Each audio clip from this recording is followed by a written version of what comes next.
Hello, world. Good evening. Hi. How you doing? You good? Yeah, Dad. Yeah. Look at us, like giggly little school children. Hi. Hello. Thank you, Sheldon. Yes, straight in with the art is magnificent. You are absolutely right, Sheldon. And hats off to our one and only Nate. I was going to do this a little bit later, but someone's already commented, so let's go for it now. Yeah, congratulations, Nate. Thank you so much for the amazing artwork of the characters. Brand new characters, I might add, because you are here to bear witness to a new, I'm not going to call it a new campaign, it's more like it's literally a new beta test, isn't it? Hi, I'm DM Dan, this is the Explorers of Elsewhere, and we collectively are going to be playing the Daggerheart Open Beta playlist. Yeah, it's here. I'm excited. Yeah. How are you lot feeling? Excited.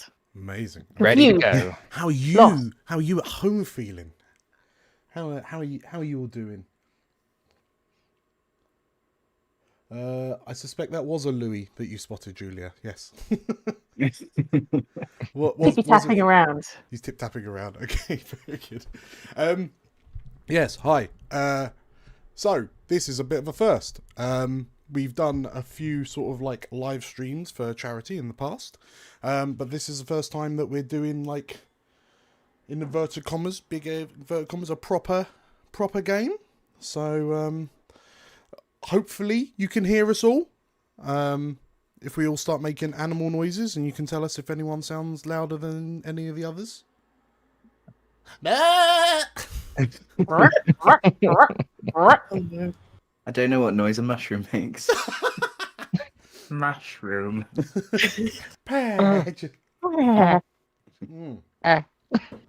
Yes. Thank you if you're already in the chat. If the sounds a little bit off, then yeah, just let us know and I will tweak as we go along. I'm fully expecting this to be somewhat rough around the edges, but that's all part of the appeal.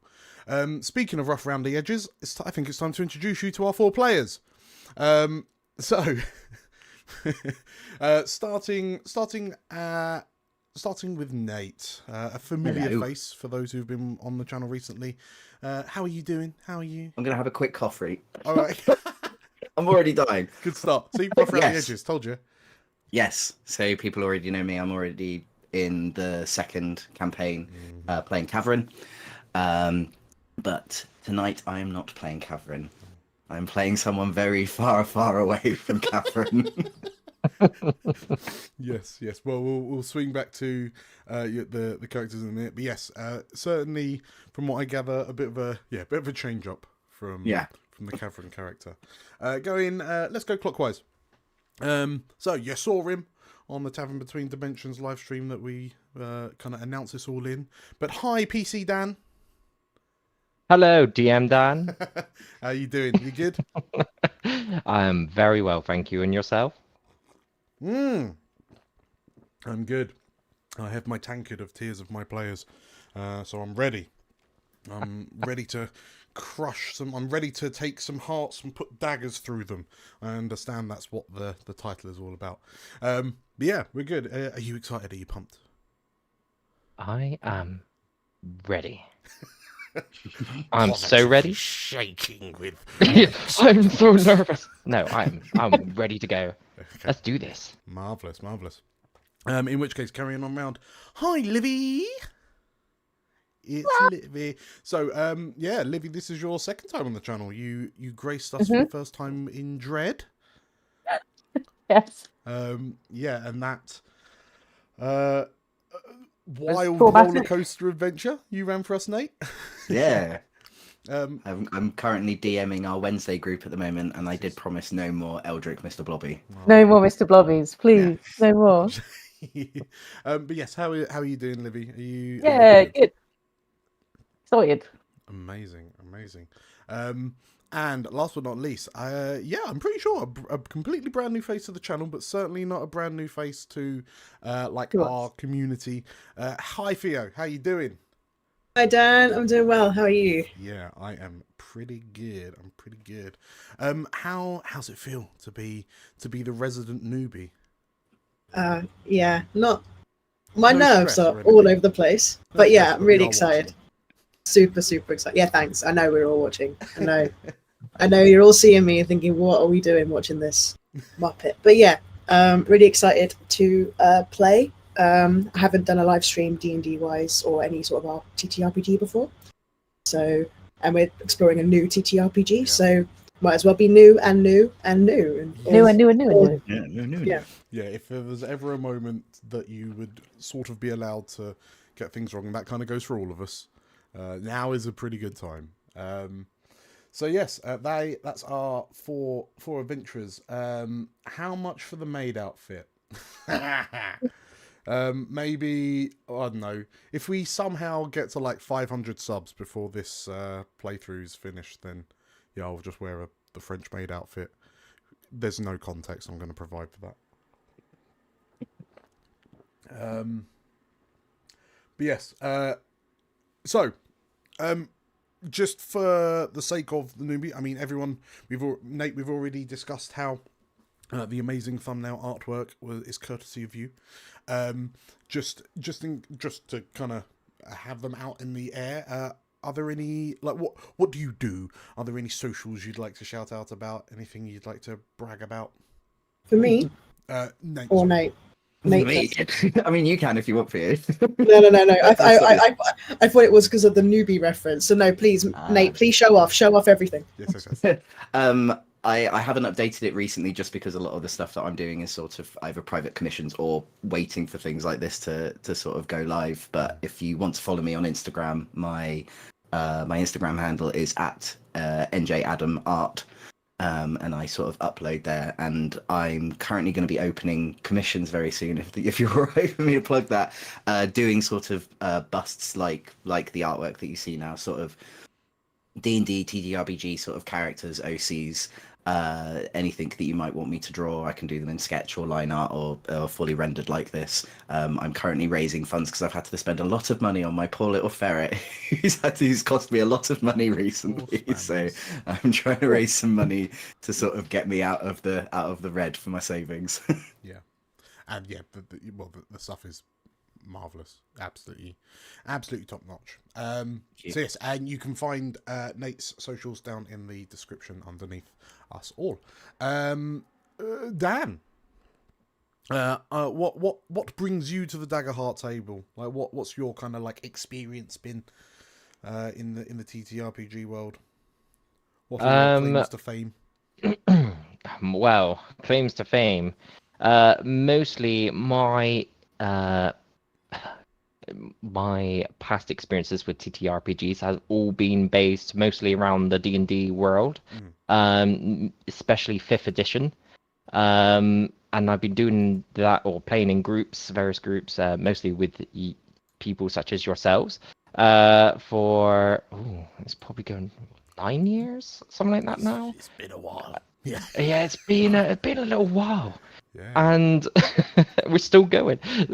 But yeah, it's so I have a lot of experience in this kind of setting with the fantasy genre, which is where I thrive most. Put me in anything else, then I will crumble. But fantasy wise, I am raring to go. Amazing. Livy. Yeah. Hello. Hello. What sort of things are you going to brag about? What would you like to draw attention to? Any party tricks nothing. we should know of? Any party tricks? Not particularly, but I like roleplay. I like being odd. That is pretty much that's me in a nutshell. There's a suspiciously large collection of hats somewhere just. I like hats. I like trinkets. I like weird backstories. Yeah. I don't like any basic stuff. That's just about. That's good. I'm gonna be weird. Yes. Well, I think. Let's face it. Well, I mean, just looking at the roster, I already know it's going to be a bit ever so slightly off kilter, but yeah, I'm Slightly here for it. chaotic. A Yes. little bit chaotic. A little bit, just a tiny bit. Yeah, I'm 100% here for it. And like again, lastly, Theo, what sort of things do you do in your spare time? Spare time. So I'm a writer and artist. So predominantly, I'm known for my Doctor Who based writing. So I've written for the extended universe Doctor Who stuff. So if you ever heard of a company called Big Finish, I've written for them. Mhm. And only this week, the 12th Doctor Chronicles was released. So we have a impersonator who does the Peter Capaldi voice, because Peter Capaldi isn't currently doing them. But we've done a series of adventures. And in this particular one, he becomes a time agent. So it's very much a James Bond pastiche, and it's all very fun and exciting and bombastic. And I wrote the finale. So if that sounds like your thing, you can find that on the Big Finish website, which I think is on the link tree, which I think I gave to Dan earlier. And I also do a little bit of writing and just love being creative here and there. So you'll find me doing lots of bits and pieces. Amazing. Yeah. Amazing. Yes. Yeah. Again, very much worthwhile checking that out. And I think the link should be in the description as well, off the back of your link tree, right? Mm-hmm. Amazing. Yep. Cool. Yeah. So absolutely go check that out after the stream, of course. So that is a real quick rundown of our players. Daggerheart. What am Daggerheart? It is the new ttrpg from Darrington Press, who are the people who do Critical Role. And I would argue it's kind of taken the art, like the TTRPG world, by storm a little bit. Like, everyone's seemingly got an opinion on it one way or the other, which I think is very good, considering it's like, this is what, the first draft of the beta. But yeah, it's feel free to jump in and embellish whatever I'm saying, but it's a usually like a fantasy driven world. It's more kind of high fantasy than low fantasy. If you're a fan of, sort of like the traditional Dungeons and Dragons and the Forgotten Realms type settings, there's a lot of that, plus a little bit more. If you're a fan of Critical Role and the 3 campaigns that that team have been running, as well as all the offshoot campaigns, then this will be kind of right up your alley as well. It's very much a game that celebrates kind of like diversity and like individualism. Like, there's a lot of kind of scope for artistic license with these character choices and sort of like character themes, I would argue. So yeah, if you're like a fan of much more rambunctious bombastic character creation, then yeah, this is really good for you. But at the same time, it still feels quite like, having read through it, it feels quite easy to just kind of slip into. Would you all agree? Yeah, I think definitely probably with the digital character creation. Like, when you're reading through it, I think first time around, and being someone who's dyslexic as well, I found that quite confusing. But then I also found creating characters in D&D quite confusing as well, when you're just reading on a piece of paper and go, I don't know what bloody hell's going on. But the digital sort of walkthrough was relatively quite easy and made it a little bit more accessible. I go like, oh, okay, then I get what it wants me to do. I think like a few of us agreed that there's more of like a background description sort of thing. Yeah. And instead of you just choosing like a background and then going from there, it's trying to get you more in depth into asking more about your character. But I think because obviously this is just a play test, I think some of the questions are a little bit limiting. And they're a little bit like, and I think they're based on what class you've chosen as well. Like with my character, because I'm playing a sorcerer, it was just like, who helped you embody your magical powers? And it was just like, well, maybe no one did. Maybe I did it myself. Bugger off, don't tell me what to do. You're not my mum. Yeah. And so So I think that's just a thing of them trying to go like, well, this is the flavor of the questions you would either be asking yourself or what you would find in a bigger version. Yeah, definitely. I think with it, a lot of the playtesting might be done in person. So obviously, being in person, you print your own paper, you can cross out those sort of questions and write your own questions. Yeah. The game is very much meant to. It encourages reflavoring, coming up with your own creative solutions. Okay. But obviously, when you're using digital products, we obviously got the circumstance where we're using demi-plane for our character sheets. Yes. So for those who want to try out Daggerheart, it's all free.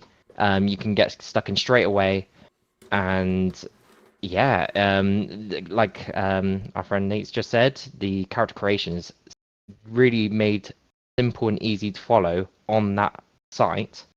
It's just things like the background where it kind of just, you're stuck with those questions as options, and there's like 3 questions I think on some of those things. There's a very limited selection, but obviously there's nothing wrong with, I know, if you've got your own notepad somewhere and you just want to make your own questions. One thing I will say, and this is not the game's fault, this is more probably the website's fault, is that it wouldn't let me select armor. It wouldn't give me a list of armor, but then it wouldn't let me progress with the rest of my character creation until I picked an armor. So I had to actually go onto the desktop website for it to actually load up the armor list. Well, that's it. I mean, rubbish game. Write it off. Why are we even here? Why are we even here? No, that's fair enough. I think that's fair enough. Like with these kind of character builders, because I know like Wizards once upon a time had a similar field day when they were trying to make a digital creator for 4th edition, and like it was good, but only if you tried to put the Lego blocks together in the way that they wanted you to. Wanted it. Yeah. But there's just so many moving parts. I think the fact that it's as good as it is already, I think speaks volumes. And things like the little bugs. You could go straight through pretty much, couldn't you? And it all made sense. Like I didn't get stuck anywhere. Like I was just like, oh yeah, that naturally goes onto that. That naturally goes onto that. Okay. And then it just kind of and it was nice to kind of have like a way of thinking already, like how your experiences will alter how your character works in the world, as it would, as life does, like what your experiences will make you, obviously going to make you better at doing certain things or be more charismatic or whatever. But yeah, as Nathan said, it was just that like experience, that sort of history experiences, which just like, how is your story tragic? How is your story even more tragic? And you're just like, well, what? Maybe I don't have a tragic story. How did you get enough edges to become a lord? Yeah, exactly. Maybe I had a lovely time. Maybe I'm not on the run. Maybe I'm a rogue that's just having a lovely time. Like, what's wrong with that? I'm just misunderstood. I'm not misunderstood. I am what I am. Just a cheeky little chappy. A cheeky little chap. I mean, Fia, how did you? Arguably, I think this is all important stuff for like playtest. But so yeah, how did you find like the character like creation in general? Like, good. Once I realised we were doing it digitally, because for about a hot second I thought we were doing this manually, so I was trying to use the PDF that was provided and stuff, and I had a bit of a moment of what am I doing? But then the moment we started doing it digitally, it all fell into place very easily. I think I really enjoyed the level of detail they've gone into for like the ancestry stuff and the background, and I think that stuff is really good. You can really mix and match so many things, which is why, like, as you'll see with my character, I try to like do some really weird stuff and see how that's going to mesh, which I don't think if you were trying to do a similar character in the normal D&D run, I don't think you'd be able to pull it off because of the limitations. So I'm like, I'm going to just see if this works, because this shouldn't work. Like, you shouldn't be able to do what you're doing with my guy, but apparently you can in Daggerheart. So that's kind of why I'm doing what I'm doing. But then also, yeah, I just really enjoyed the ancestry stuff, and I liked going for like the different types of ancestry. So for example, like I really liked that you could like choose like where they were from, but then like what that kind of class, like the class system was like for them and stuff like that. Again, I think that's really interesting stuff for building character. That influences so much about you. So social stuff when it comes to character building is my bread and butter. Is what I really love. Yeah. So yeah, personally, I'm excited to see how it works when you're playing the character. Building the character was quite simple, but playing the character with those things will be a different thing entirely. So I'm excited. Amazing. Well, yes, I am equally as excited. Yeah, because I've kind of, so in terms of getting this all together, I just kind of like the four of you jumped on, and then I just kind of let you have free range, really, didn't I? And just sent you off into the wilderness, and you've come back with a zoo. You can't release all these animal characters and us not just be like, yes. I'm going to be a frog, obviously. It is quite funny when you look at D&D, and most of the time a lot of people don't really seem to lean too much in a lot of the like animalistic characters a lot of the time, from my personal experience, because you know, people still love their tieflings, they still love their humans, dwarves, elves. Yeah. But something about Daggerheart, there's almost like a fey cheekiness about it. I don't know if it's because of the artwork or what, or names like Ribbit. Like, how can you not be drawn? Like, you got human and elves, but Ribbit. How can you not be drawn by things like that? And fungrils, like, you can be a mushroom person, and yeah, I think there's this almost fey cheekiness about it that I think they did well with adding elves and humans and dwarfs and things like that, because those are races that people are well knowledgeable of. But I think adding like the extra characters that obviously aren't in D&D, the extra races, I think people are going to be immediately sort of gravitated to them, because they're just like, I can't play that in D&D. Yeah, we've all played elves and orcs and all the rest of it, but have we ever had a frog? No. Well, you can be a frog person in D&D. However, the artwork alone in Daggerheart just makes you want to play a Ribbit, and the name itself. It's a good selling point. Yeah, because when I saw the fairies in Daggerheart, I only just saw like the name, and I was like, oh well, I'm already playing a fairy in like another game, so I don't want to. And then I actually saw the artwork and what they were like, so they're actually more like little bug people. And I was just like, oh no, I want to play a fairy. They're more like, they're they're really more like cool. kind of pixie-ish, aren't they? They look really little and just I had a similar thing with playing Goblin, because I was like, oh, goblins in D&D are designed in a certain way, and then they put up this lovely goblin art, and I was just like, oh no, it's so cute. And it kind of sparked ideas in my head of like, okay, I want to play a goblin now. Nothing to do with DM Down or any of previous campaigns. There was absolutely no pressure. No references at all or pressure. Goblin, no. But yeah. Well, okay, so it sounds like we all had a pretty good time kind of with the character creation and whatnot. So for those eagle-eyed of you in the audience, you've seen that we, on the thumbnail of this video and also in the top right-hand corner, we've got a scroller of the 4 characters that were created by our 4 players. And you know what? I'm going to go in reverse this time. So we're going to start with Theo. Yeah, that's right.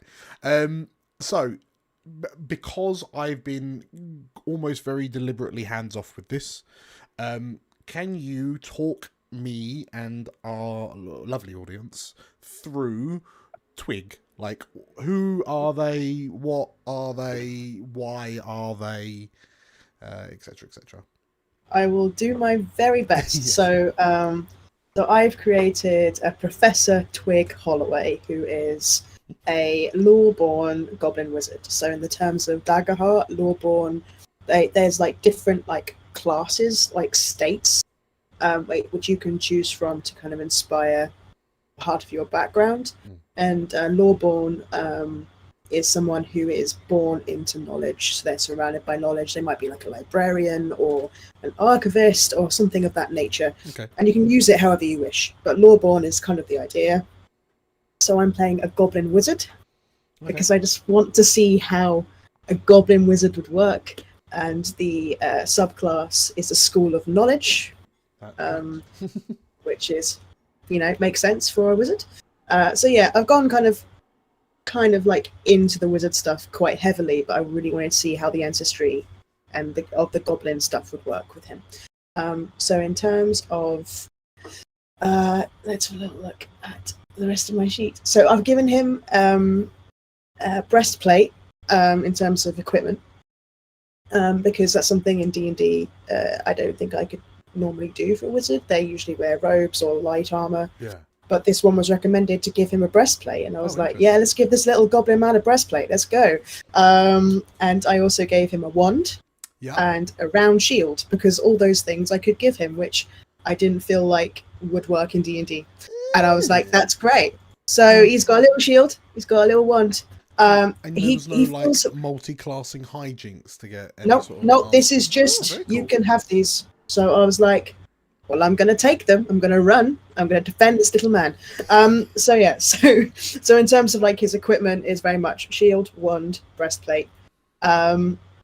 His stats, if we're going to go into those, I've given him a -1 on his agility. Everything, his strength and his finesse are +0. And then his instinct and his presence are a +1, and no surprises, his knowledge is a +2.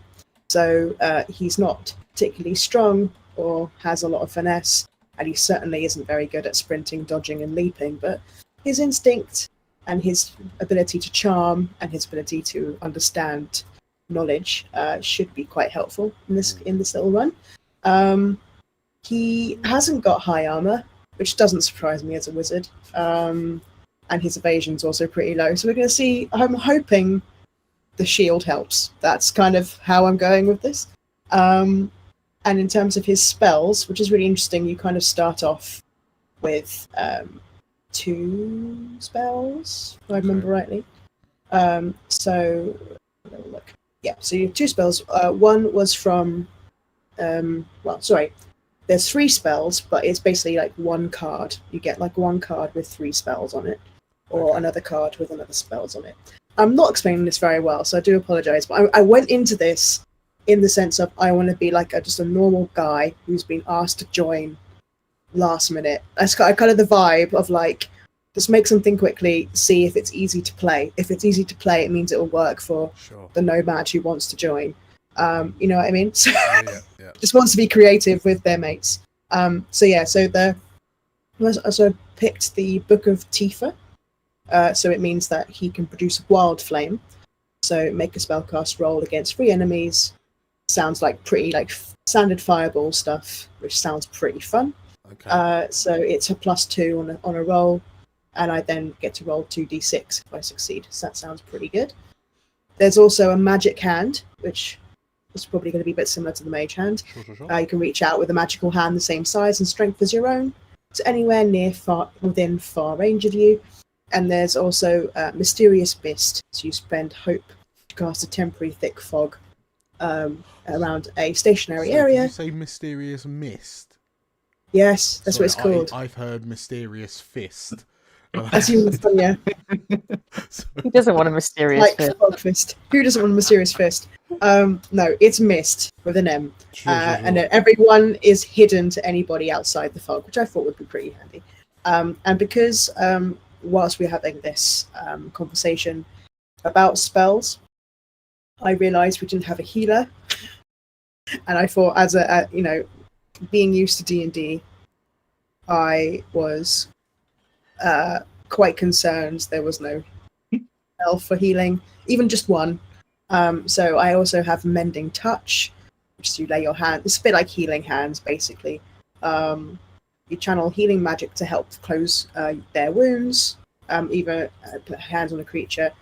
When you take a few minutes to focus on the person you're helping, you spend 2 hope and heal a hit point. So if I help somebody else, I also heal. but I'm not. I think maybe that's what that means, but I will double check when it actually gets into it. But then So- also, what I thought was really interesting narratively was once per long rest, you spend time healing, you learning something new about them, or revealing about yourself. You gain 2 hope, and you spend heals 2 hit points or 2 stress instead. Yeah. So, wizards kind of natively have healing in this. This is an option, yes. So basically, there are 2. There's the Codex and the Splendor, which are the 2 kind of domain features that you can have as a wizard, and you can choose between those 2 things a variety of spells. So people can go like full badass spells on it, or you can add healing spells, or you can add a variety of type of spell, which I thought was really cool and really helpful. The one thing I'll say as well about the wizard class features, it comes already with 2 class features about the spells, which I thought were really interesting. One was basically prestidigitation, so I can perform harmless, subtle magic at will. Not as a cantrip, just as at will. Narratively, I can just, light a candle, close a door, whatever I want to do.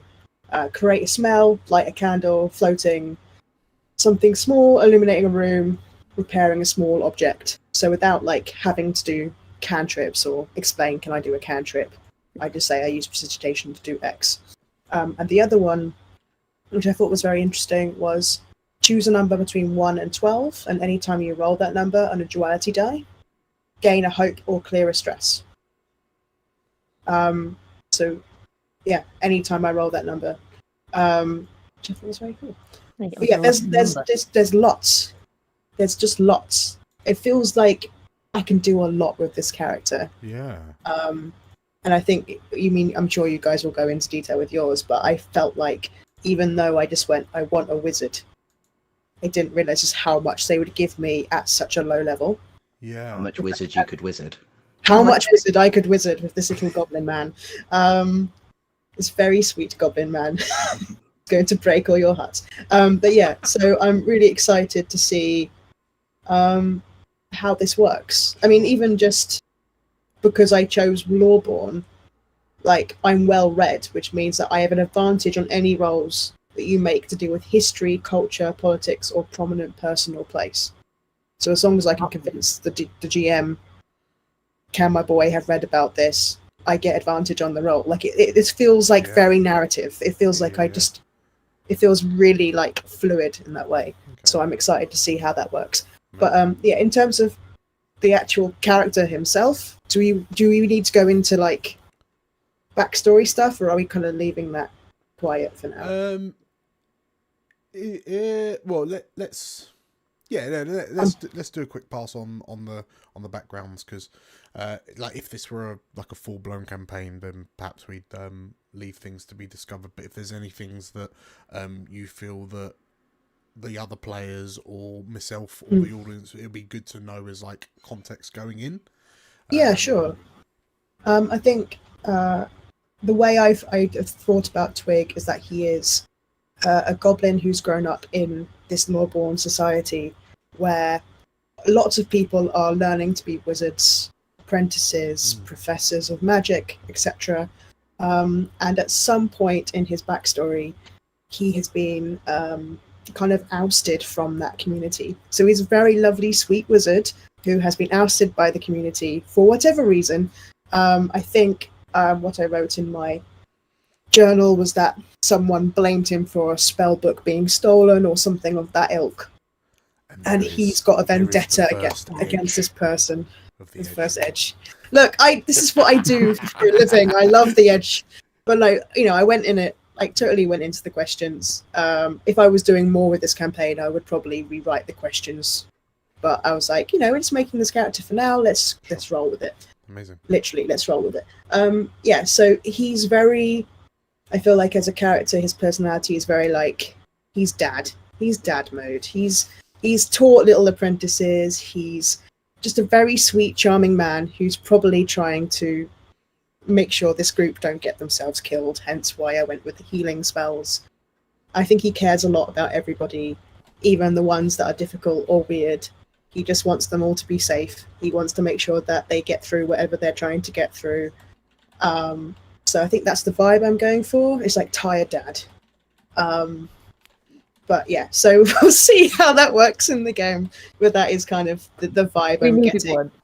We needed someone. We needed someone to have a brain somebody cell. to be the anchor. Well, I don't Yes. know, but I need someone to be my anchor. So Oh yeah, I'm totally suspecting that our two characters will either be at loggerheads or I'll just have to take care of you. That's just like I don't know what I'm getting yet, but yes. Anyway, so that's you can Professor try. Twigg. You can try. I've even got a feeling that he isn't actually a professor. I don't even think he got that far. I think he was like this close to getting a proper doctorate, and he's got completely kicked out. So this man is a fraud. But yeah, we love him. We love him. And yeah, I think that's where we are with Twigg as it stands, and happy to develop him more as we continue our chat today. Very good, very good. Well, thank you. Yeah, it's. I think it's going to be really refreshing to see something that is quite familiar and close to our hearts in so much as like a wizard in a tabletop role-playing game. But yeah, it sounds like it's actually just going to have a very different vibe Flavor. to it. Yeah, very different flavour. So yeah, it's very interesting to see how that pans out. Livy! Tell us about the delight that is Greg. Greg the Freg. Greg the Freg. Yeah, so everything that Theo just said, the opposite. So I'm playing a Ribbit, which is the frog race. He is Slyborn, which means he comes from the very gutter of society. Sure. He is a thief. He is a scoundrel. He's a bad man. So yeah, no scruples. Grew up in a pretty rough sort of neck of the woods, and loved it. And yeah, no edgelord here. We love it. We wanna do a stab. What's wrong with that?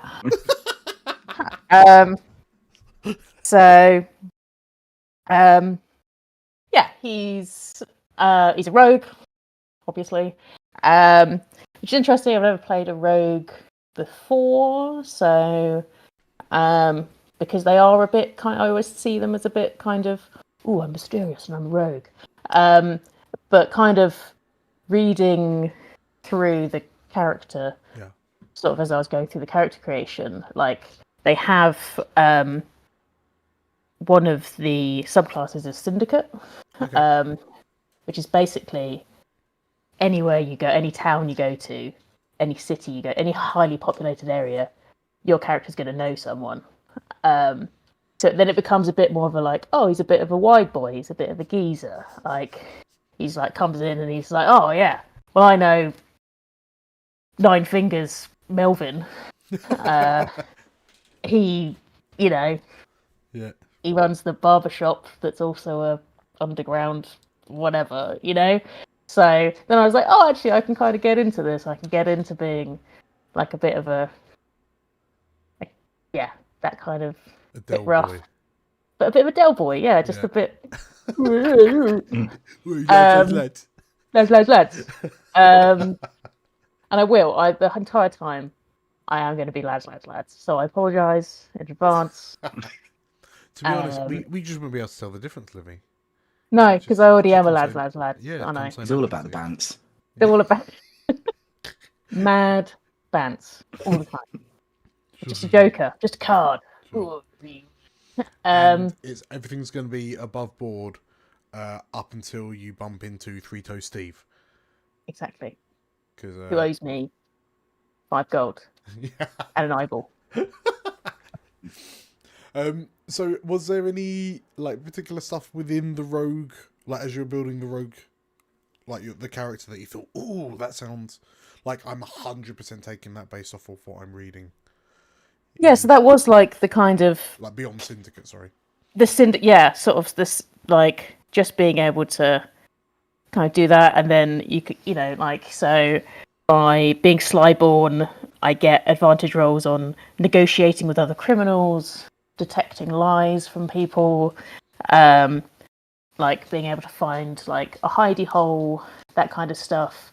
So it's a little less sort of stabby in the darky, but you can go down the route of stabby in the darky if you want to as well. So if you want to be an assassin, then Sure. great, go for it. But you can also just be a kind of guy that knows everyone and is somewhere more in the charismatic kind of scale of things. Yeah. Doing Do you want to know so about my badly- hand, or do you not want to know? So, yes. Yes, you can't see it from the portraits, but please indulge us with your hand. Greg doesn't have. He's missing a hand. So he doesn't have a hand. It was. Without going too much into backstory, something happened. Now he doesn't have a hand. Don't ask him about it. He's very sensitive. But so instead, I pre-asked about this one, so I didn't want to be like too crazy. Oh, I did ask Dan after we'd had like a couple of cocktails, just like, Dan, am I allowed this? Sorry, just to interject, I love how we're kind of painting a picture that now that is 2 players in this game that have said they've discussed character concepts with me over cocktails, and it's really painting this very bougie image of myself. We live in Bristol. It's a bougie place. We go for cocktails and we discuss our roleplay characters. So what Greg has is he has a hand in which he can.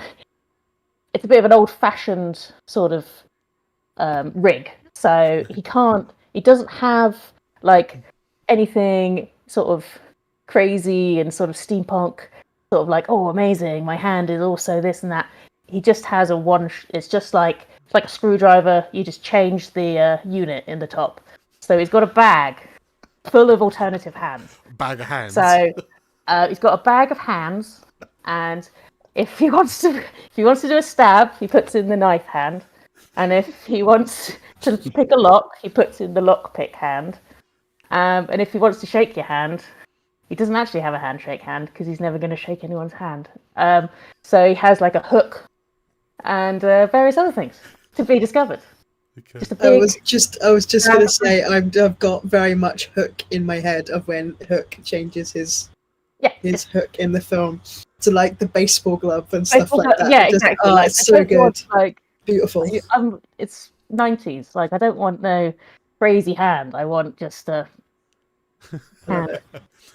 Julia has And then as pointed I get out more things, I'm just going to have new hands. So, well, Julia has pointed out that it is very much a handbag.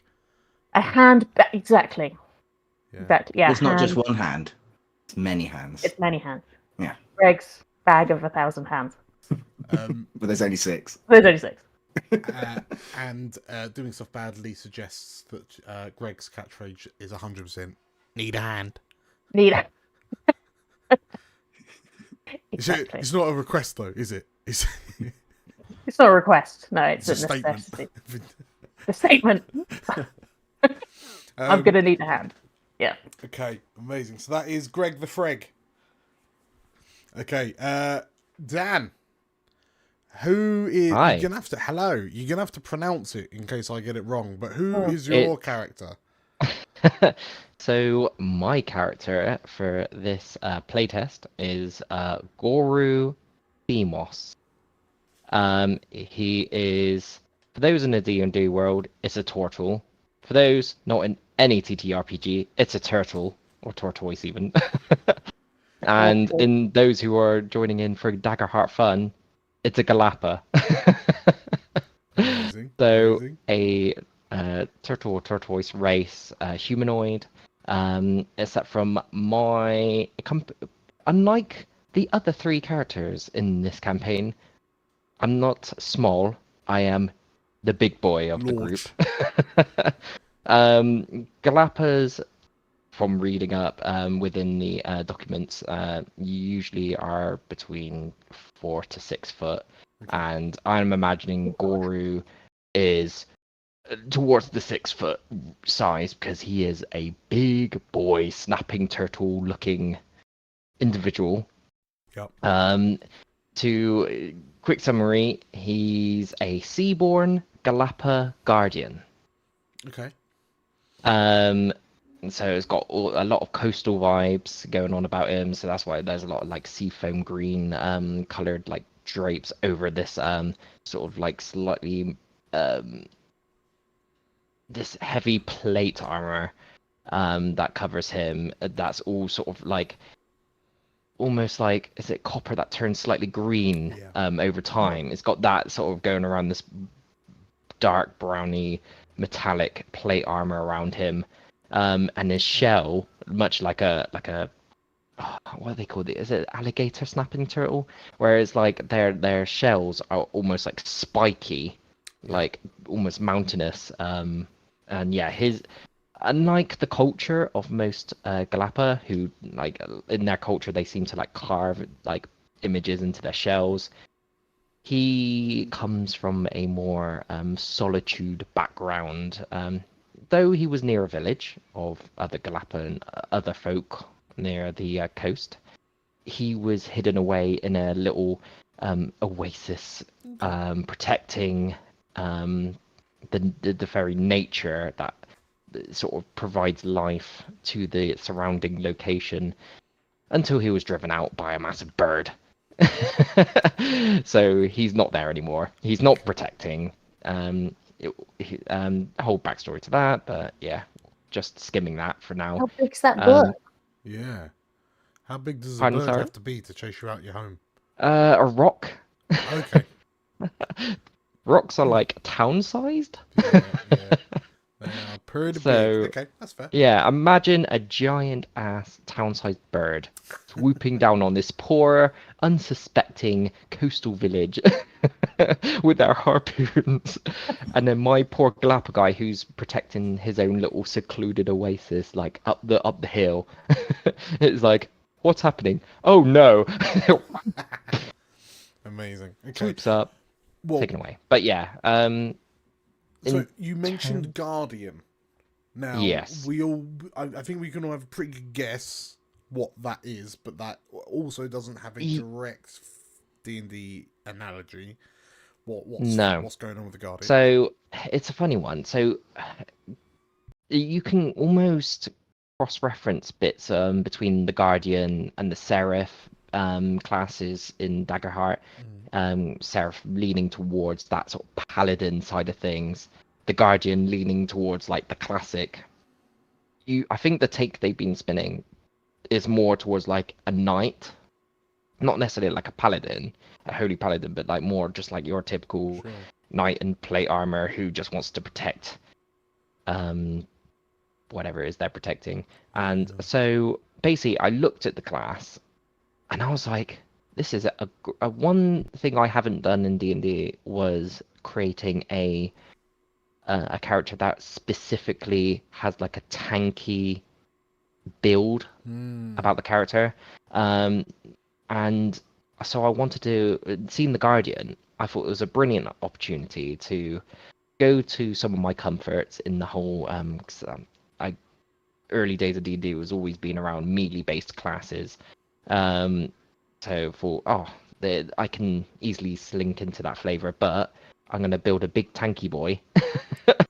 And when I saw the Galapa and their ability to give a +1 to armor score, I was just like, I've always wanted to play Galapa as well, but I just in D&D I just never really found a right fit. So in this campaign, in this particular game, what I love about playing a different game like this is you sometimes see familiar races that you might have played from things like D&D, but because they got different abilities, it gives you a new ideas to try out with classes that you might be familiar with in the past, or just trying something new.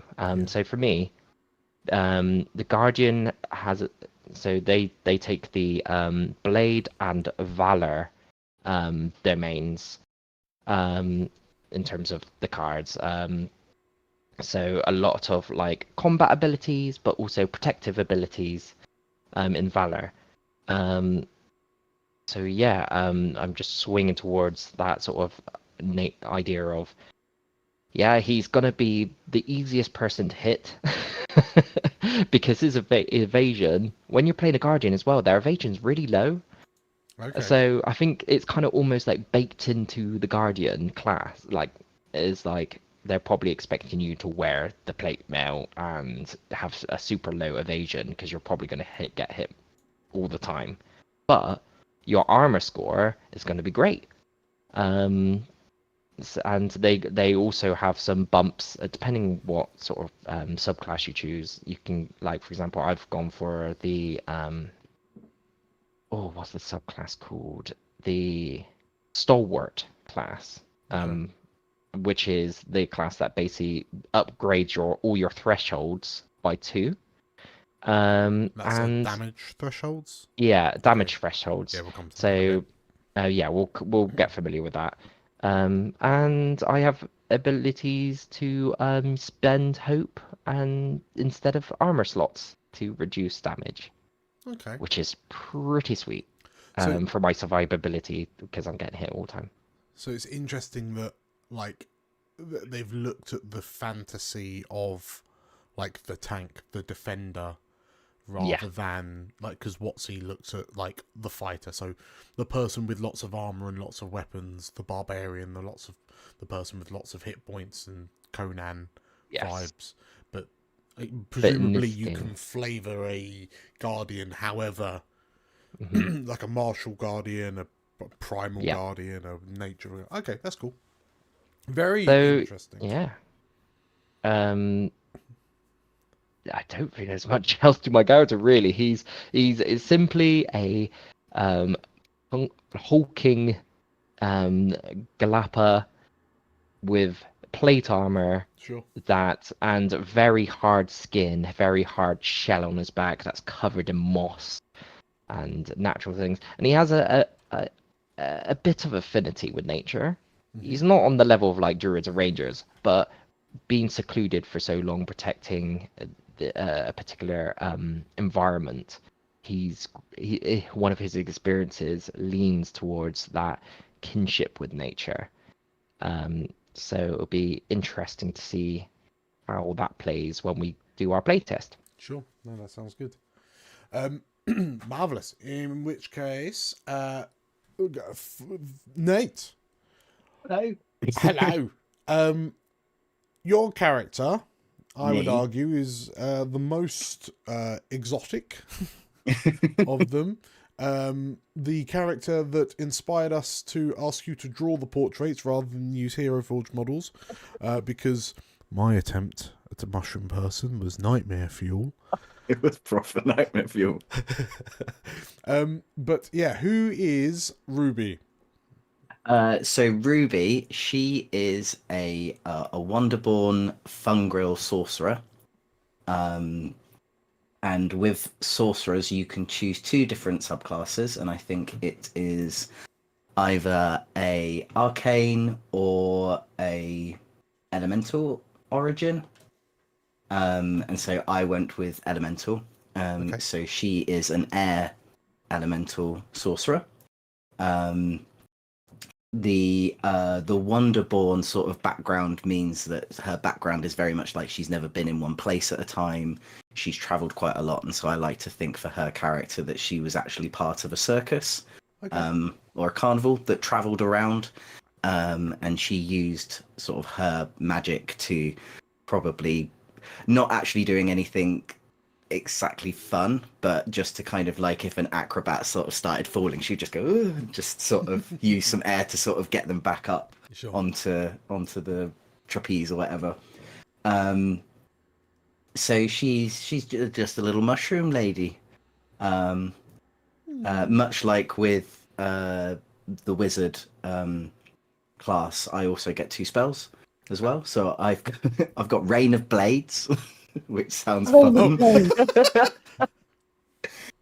She's little, but she's tough. She's murderous. Yeah, she's murderous. Don't cross her. And I've also got Wall Walk as well, which means myself or another character I can make walk up walls. Okay. The one thing about the character, thing that I don't think anyone's spoken about yet is experience. Yeah. So we can choose something, and we will get either a +1 or a +2 on anything. And then obviously, if that comes up in the story, and we say like, "Oh, I can do this," then you would make us do a dice roll, but we would get a +2 or a +1 on that. Okay. And that's something that we. So I chose my +2 doing sweet flips, obviously. So Queen of Flips. Queen of Flips. So yeah, because I thought, oh, that goes quite well with her. Her agility is +1. So I thought like, oh, if I need to do some sort of flippy thing, I can use my experience as well to sort of boost that roll up a bit more. Yeah. Yeah, the Fungril is just seems like quite a fun sort of race to play, and obviously like there's not really anything in D&D like that. So Not as a play race, no. So part of the Fungril ancestry means that I can communicate with any other Fungril, sort of like across. It says like to speak with other Fungril across distance to access their hive mind of information. So, which Oh, you like take your little mushroom. I can take my little mushroom spory things, and apparently I can decide how that's done basically. So I can either do it through the earth, or I can do it probably through the air. Right. Which I thought was quite fun. Yeah, and she's just got lots of lovely little things about her, which is kind of like she's got minor illusion. So again, sort of like obviously like druidcraft or whatever, Yep. or things like that. She can do little things, and she can sense when there's magical people or objects close to her as well. Okay. Which is that arcane sense. So yeah, that's and she has a dual staff. She also has, because I think I don't know what else other people had when their character thing, but I could choose up to 2 like special objects or something like that. I could choose 1 of 2 special objects. I think that's a sorcery thing. It might be a sorcery thing. So I got a whispering orb. And I don't know what that means, but we'll find out, I guess. Okay. Bring it out. Don't know Yeah. what it is. It whispers sort of like hellish cantrics. And I don't know what it does.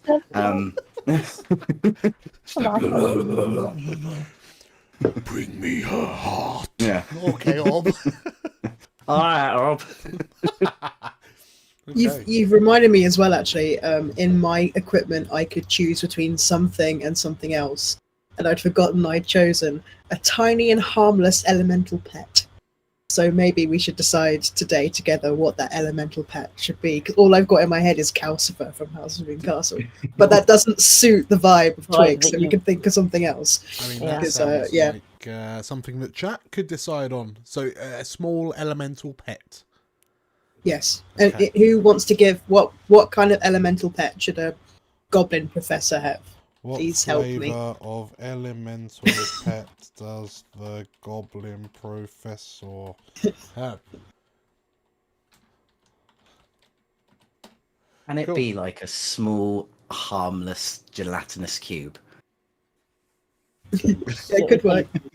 Or a Like jelly. a little jelly Little thing. jelly, yeah, like a little mossy man.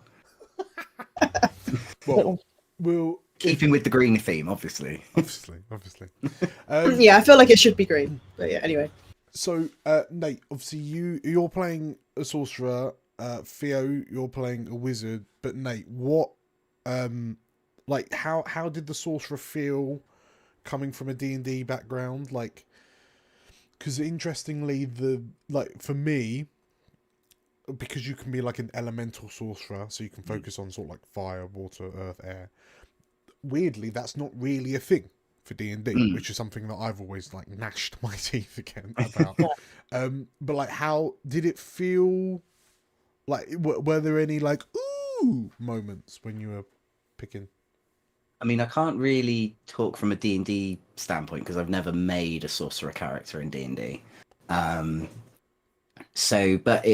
think the one thing that always sort of drew me back a little bit from creating sort of like magic casters like wizards and sorcerers and things like that is just the overabundance of things that you could do with them. Yeah. Just like it's choice paralysis a lot of the time, and it's just I'm not going to be able to control this character. They've just got so much. Sure.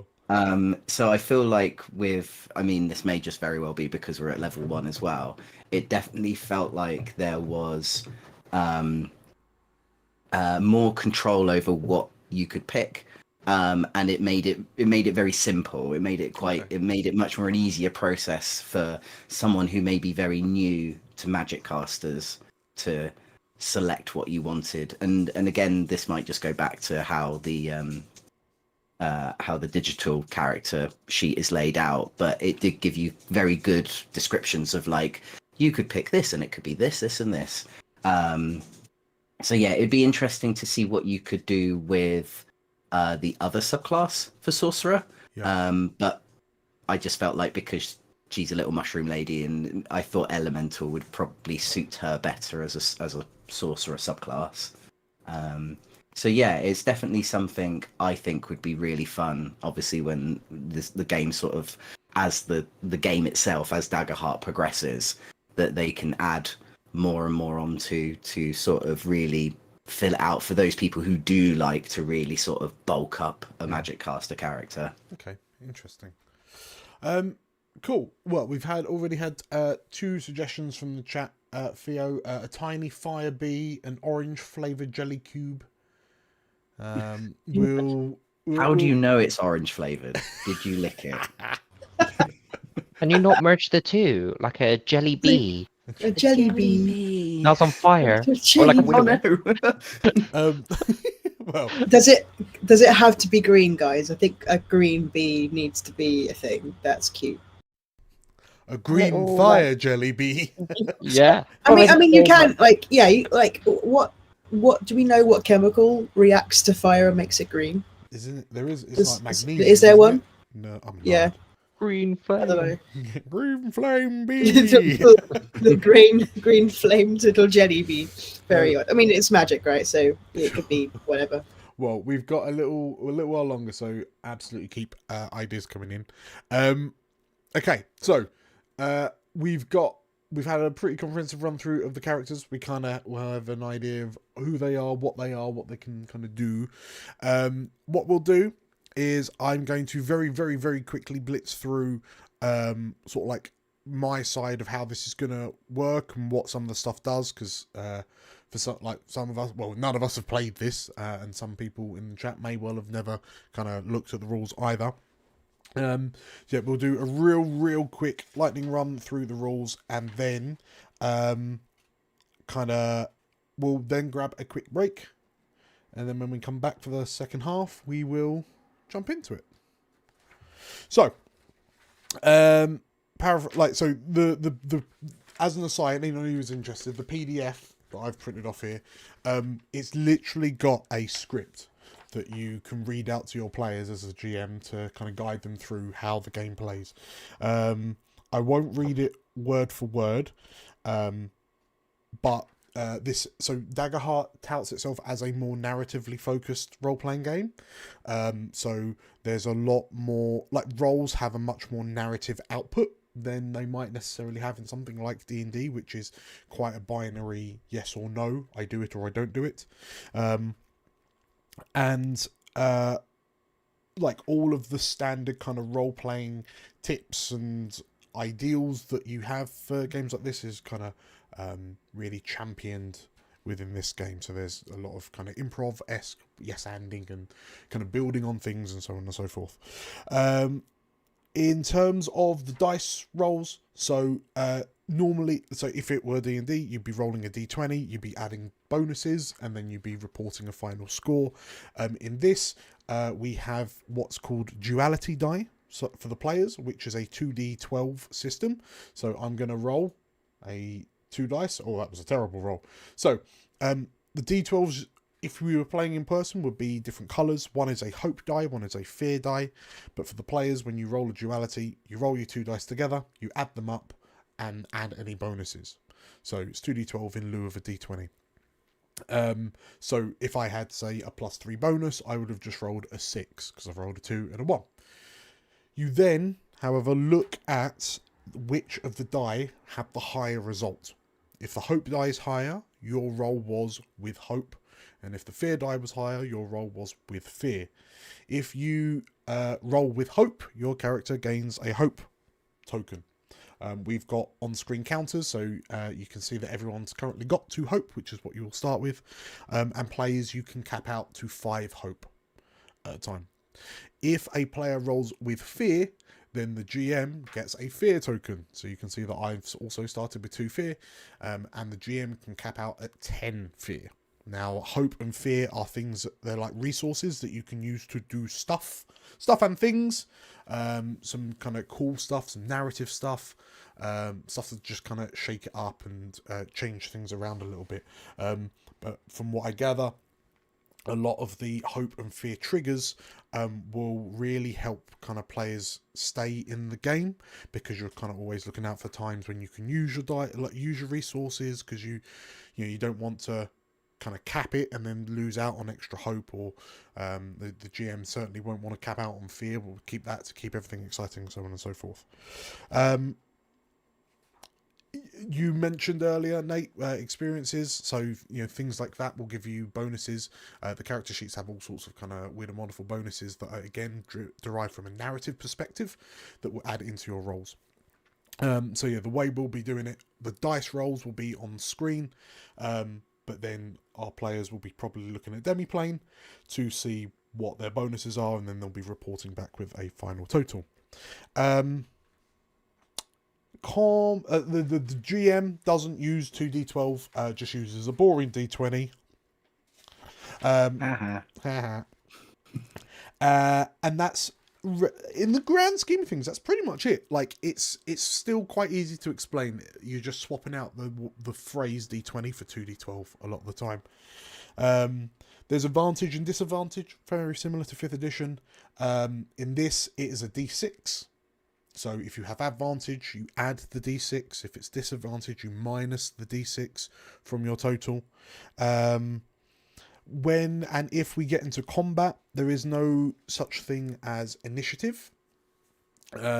Instead, it sort of works a bit more narratively, but the players, so I think unless something says otherwise, like the players will tend to go first, and then the players can in effect keep going until someone either fails a roll or rolls with fear, at which point it can switch over across to the GM.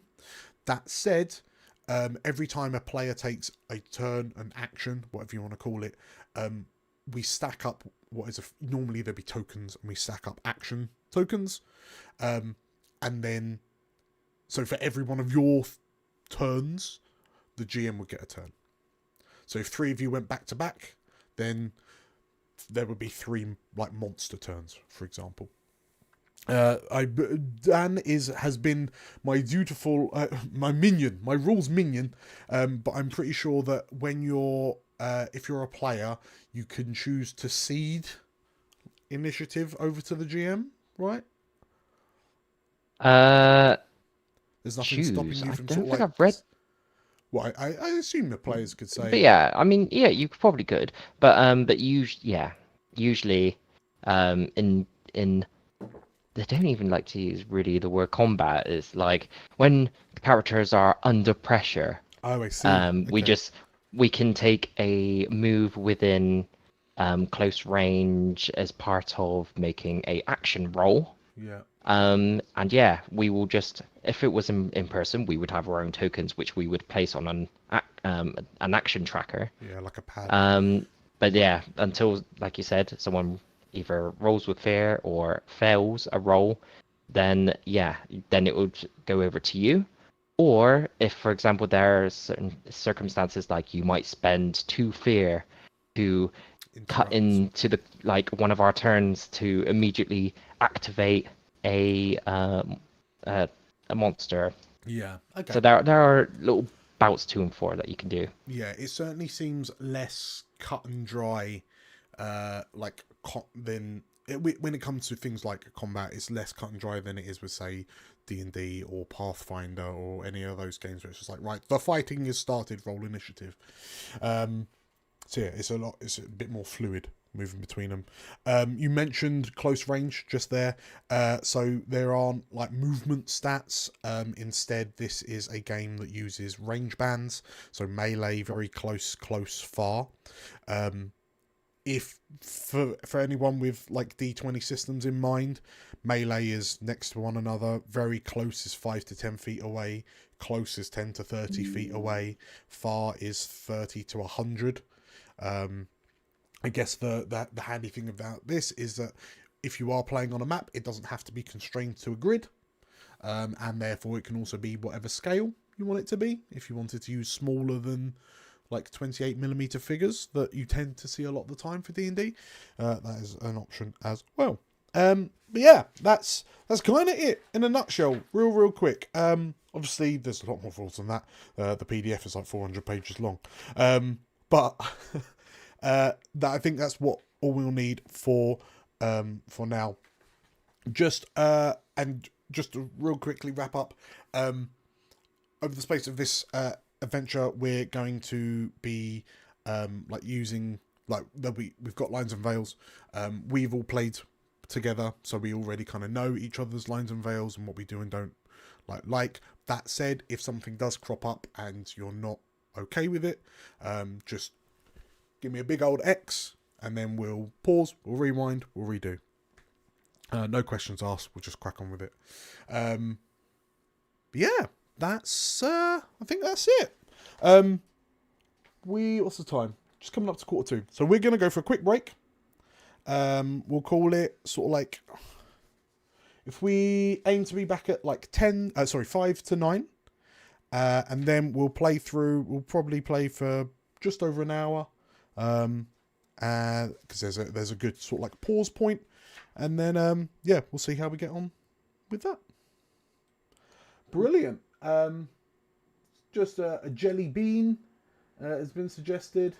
A copper jelly bean. 100%. I think I know what I'm going to do. I think we're going to combine all of it together. So it's like this little flame bee, which is called copper, because copper is an element that if you make it green, so it's a copper the bee. Okay. So it's like a little orange bee that sometimes goes green. Sure. Is that like in that's what Hercules, where he... Yeah, when he gets really angry, he goes a green colour. But he's actually like... And I feel like it's like a floaty bee, like almost like it's made out of jelly. So kind of like, Treasure Planet, the little like kind of mimic. Yeah, I feel like yeah, I feel like it's going to be a little bit like that, but it's in the shape of a bee. And it's orange flavoured. Guys. And obviously, whoever wants to try eating copper, hopefully they'll spit him straight out, but he'll taste of orange. Amazing. I mean, hopefully Greg will spit him right out, because I know where this is going, but yeah. I have a long-range weapon, which is my tongue. So... He's a harmless pet. Is your long-range tongue actually a hand attachment? Yeah, no, it's just actually just... It's like a party popper. I just... Is it one of those like long slappy hands that just? I just...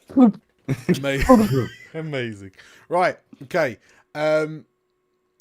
Yeah. Let's go for a quick break. We'll be back in just over 10 minutes, so 5 to 9, and we will start the playtest. Cool. See you in a bit. Bye.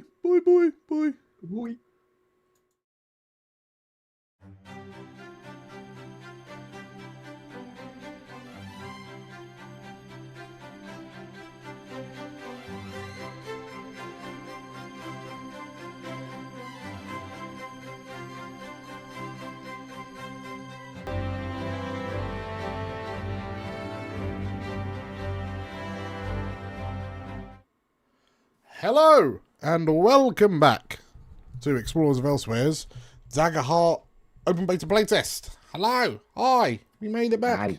Hello. Pretty much on time. We were all here down on time. Yeah, I just had to read the rules. Harass Daisy. Yes. Oh, you can't really see her. She is in her bed, but I can see a little paw. Just a little smidge of the cat. There we go. If I do that, there we go.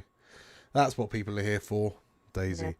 Not us, Daisy.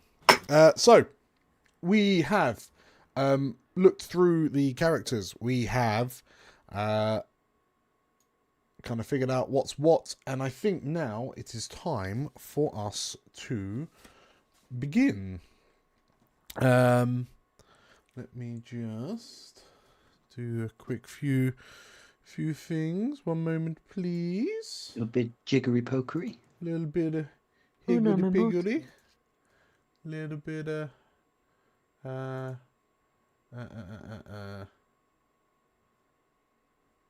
sorry. I've lost The it. anticipation. Where's it gone? I'm scared of turning off any of these screens because this is a very rickety setup I've got going on. Daggerheart, there it is. Daggerheart. Daggerheart. Sorry. Just realised I need a separate place for something. Okay. Scroll.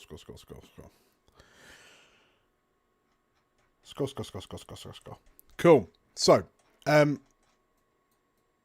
no, that's not what I wanted. Was it what I wanted? Cool. Actually, it is exactly what I wanted. Right, sorry, let me switch back. One moment, please. I'm a consummate professional. Right, let me do that. Right, we're here. We're there. We're good. Okay. So, let us begin.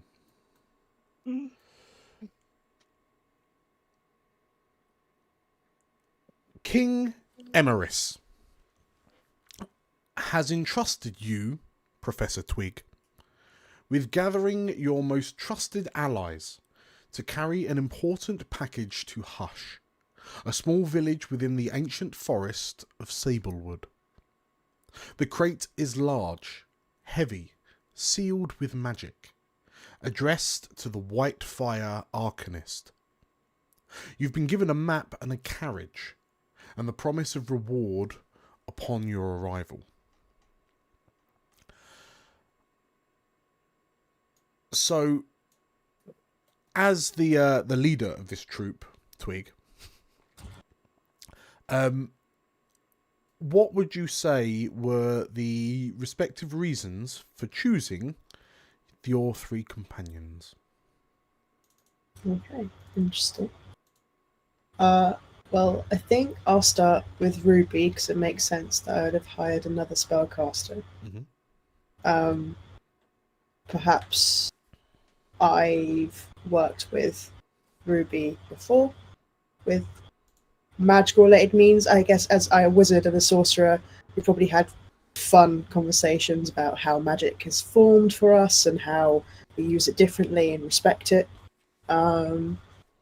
So I think that probably would be a reason why I choose Ruby to come. Okay. I think Gorou is Gorou, isn't it? I'm saying it correctly. Gorou makes sense to bring a big guy who can handle a big crate. Someone who's able to protect the squishier spell users, perhaps, in the group. As for Greg, I feel like I think we're gonna have to think about this one. But I think maybe Greg has skills and charisma and maybe something about Sablewood. Greg has talked about Sablewood before. Sure. And Twig's like, never been to Sablewood. Greg's been to Sablewood. This is gonna be chaos, but this makes sense. I'm gonna have to bring the man who's been to Sablewood. No one else I know has been to Sablewood. So maybe that's like the initial reason. Greg is your dubious tour guide. Yes. Twig isn't sure how he feels about that, but that makes sense. Sure. Okay. So yeah, I think that's probably the reasoning behind everybody. I'm sure they've interacted in a certain way already, and I'm happy to chat with how you want that to be. But if Twig has kindly asked you to help with this task, then hopefully his charming demeanor has allowed you to join him and not hate him for this reason. Sure. Well, Greg, as the esteemed tour guide for the expedition, what you know of the Sablewood is that it's a seemingly endless forest of dark trees that reach hundreds of feet into the air. Some say that the trees are older than the forgotten gods themselves. It's famous as well for the unique hybrid animals that dwell within, like the lemur toads and the tiger elk, as well as having well-worn trade routes populated by travelling merchants. The hybrid animals in this place range from completely docile to upsettingly vicious. A cat squirrel might come feed gently from your hand, but an alligator might launch itself out of a nearby river to snap you up as an easy meal. You have heard of this village that you've been tasked with going to, Hush, and you know that the one thing that you know, that the reason you probably know about Hush is because you know it's a kind of town, a village that you yourself would never really want to go to. It doesn't have an inn, it doesn't have a tavern or anything like that. Instead, the people of Hush are so friendly that the many travellers that travel along the road through the Sablewoods, are invited to stay at the villagers' houses. They're put up for free. That's disgusting. And Ruby, I imagine, or Ruby and Twig, actually, as the kind of arcane, the arcanist in the group. So you've heard of this Whitefire arcanist. You've never met them, but you know that the Whitefire arcanist is a leader of sorts within Hush. It's a religious order more than like an arcane order or anything. But the Whitefire arcanist also maintains the magical wards that keep Hush safe from the hybrid animals of the Sablewoods. And so, this evening, your party finally makes it to the Sablewood. A sprawling forest of colossal trees, some say are even older than the Forgotten Gods. It's a place renowned for two things: its sunken pathways that provide the trade routes for many travelling merchants, and the unique hybrid animals. Even now, from within your carriage, you can hear strange sounds. The bird calls of the lark moths, the croak of the lemur toads, the skittering of a family of fox bats in the underbrush. One of you is driving the carriage. Who is it?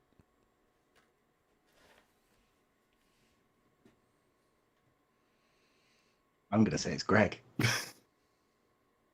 Yeah. Yeah? With his one hand. Oh, sorry, it's one hand and then He's got his I've got driving my, hand on. his driving hand. I don't have a license, but I've been driving since I was 2. Don't frogs have a really short lifespan? That's not middle age, right? Bit rude. Okay, so, Greg, you've noticed something unique about the look of the trees here in the Sablewood. Yeah, they're bloody What? big. What is it? Beyond being really big.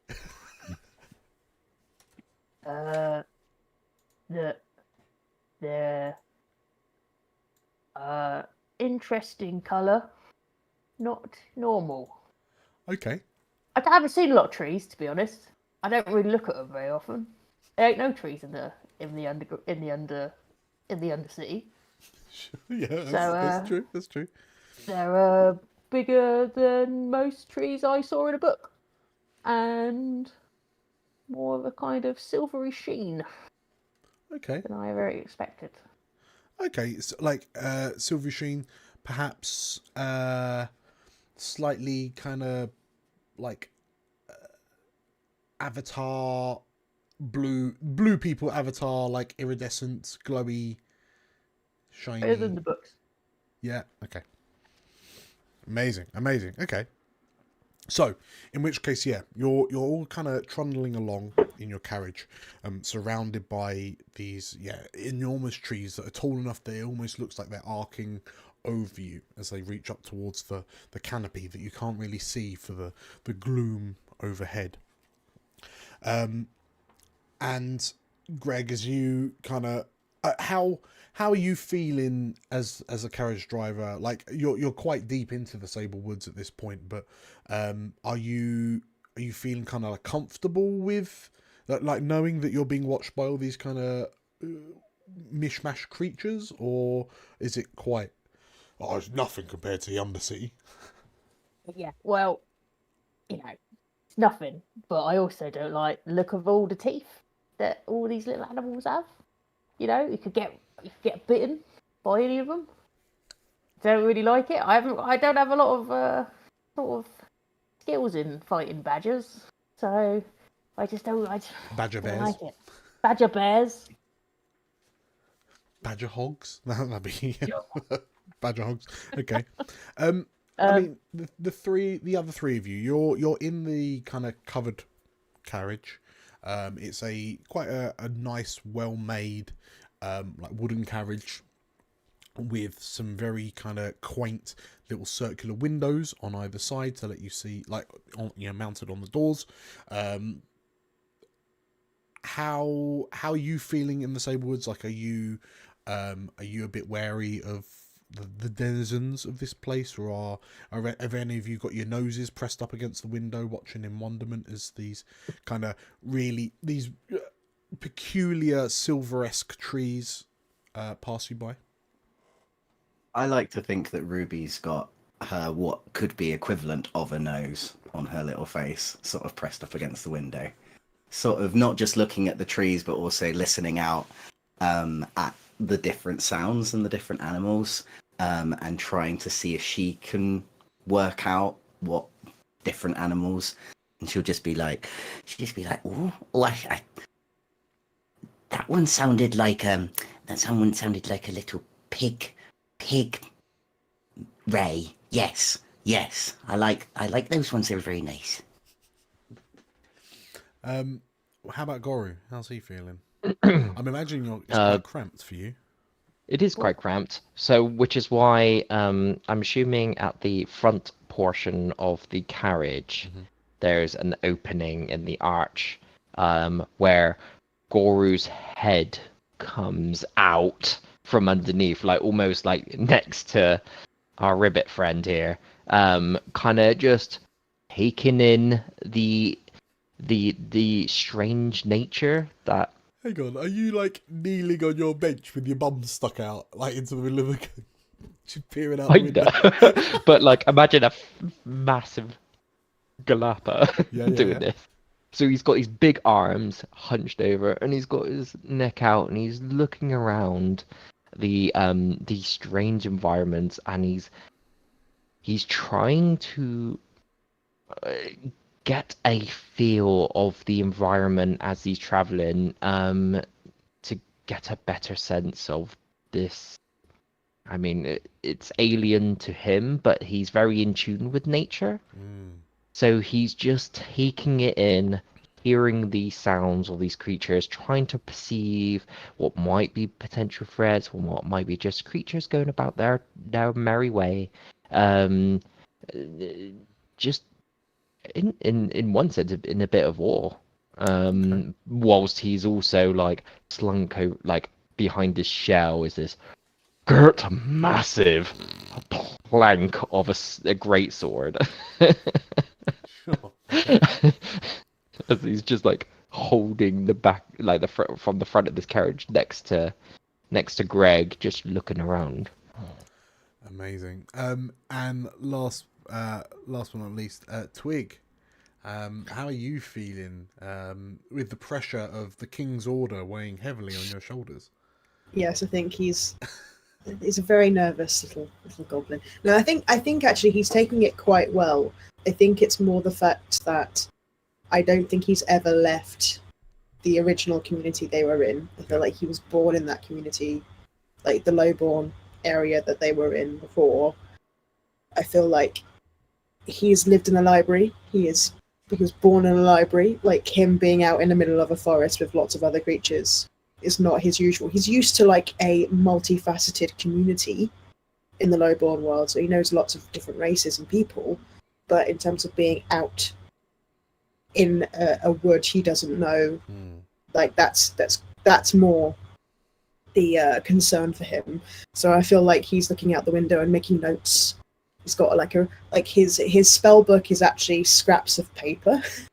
He's a kind of a bit like, I don't know if anyone here has seen A Touch of Frost, but A Touch of Frost has always got scraps of paper with notes on. He feels more like that when it comes to his magic, but he's trying very hard to document their journey by making notes about what he's seeing, like bluey silver trees, and trying to make a sense of what could be causing that magically. So he's taking it all in, because he's using that to kind of allow himself not to get too overwhelmed by the fact he's not home and this big, very big task has been set. Sure. Okay. Well, as you're kind of like, as you're observing the sights, Greg, as your steeds pull the carriage around a tight corner, one wheel coming off the ground for just a moment, you notice up ahead an overturned merchant's cart laying sideways on the path before you, blocking your way. A scattering of fruits and vegetables litter the trail. From around the side of the carriage steps a Strix wolf, a large creature with the body of a wolf, the face of an owl, and large wings adorning its back. It finishes chewing its meal, the hand of the dead merchant, as it stares at you, curious, trying to judge whether you're friend or foe. Then you see, following clumsily behind, two small Strixwolf pups, watching their mother cautiously. From within, the rest of you feel your carriage come to a stop. What do you do? And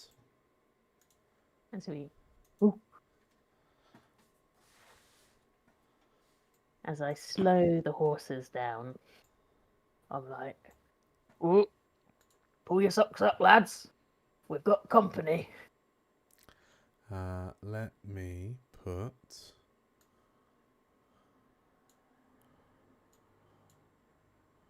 one of these down. So, here we have your cart with Greg in the driver's seat on a road in the mysterious Sablewoods, and up ahead you see the overturned cart with the large owl-headed beast gently picking at the hand of this poor fallen merchant. The map, courtesy of Birdie Maps. Absolutely 100% check out their stuff on the Birdie Maps Patreon. Has been a massive boon to the channel, and all round top-notch bloke. So, yeah, give him a shout out if you need some maps for your TTRPGs. But, yes, here we have your cart. So, Greg, you have pulled the cart to a stop between you and Gorou, because you would have seen the obstacle ahead. Yeah, what did the two of you do? Just Seeing this reaction, Gorou just pushes his neck out and head out just a little bit to understand this unusual creature. Is there any way of telling that because it's now eaten, it might leave us be if we leave it alone?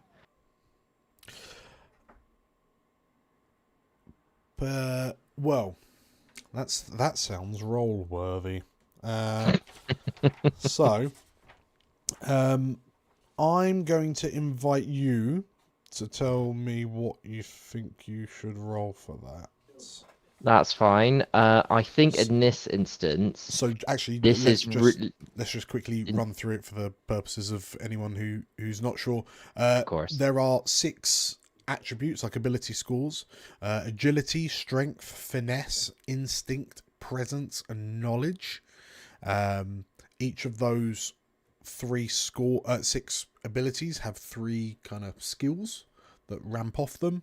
So agility commands your sprint, dodge, and leap. Strength, your lift, smash, grapple. Finesse, your control, hide, tinker. Instinct is your perceive, sense, navigate. Presence is your charm, perform, deceive. Knowledge is your recall, analyze, or comprehend. Yeah.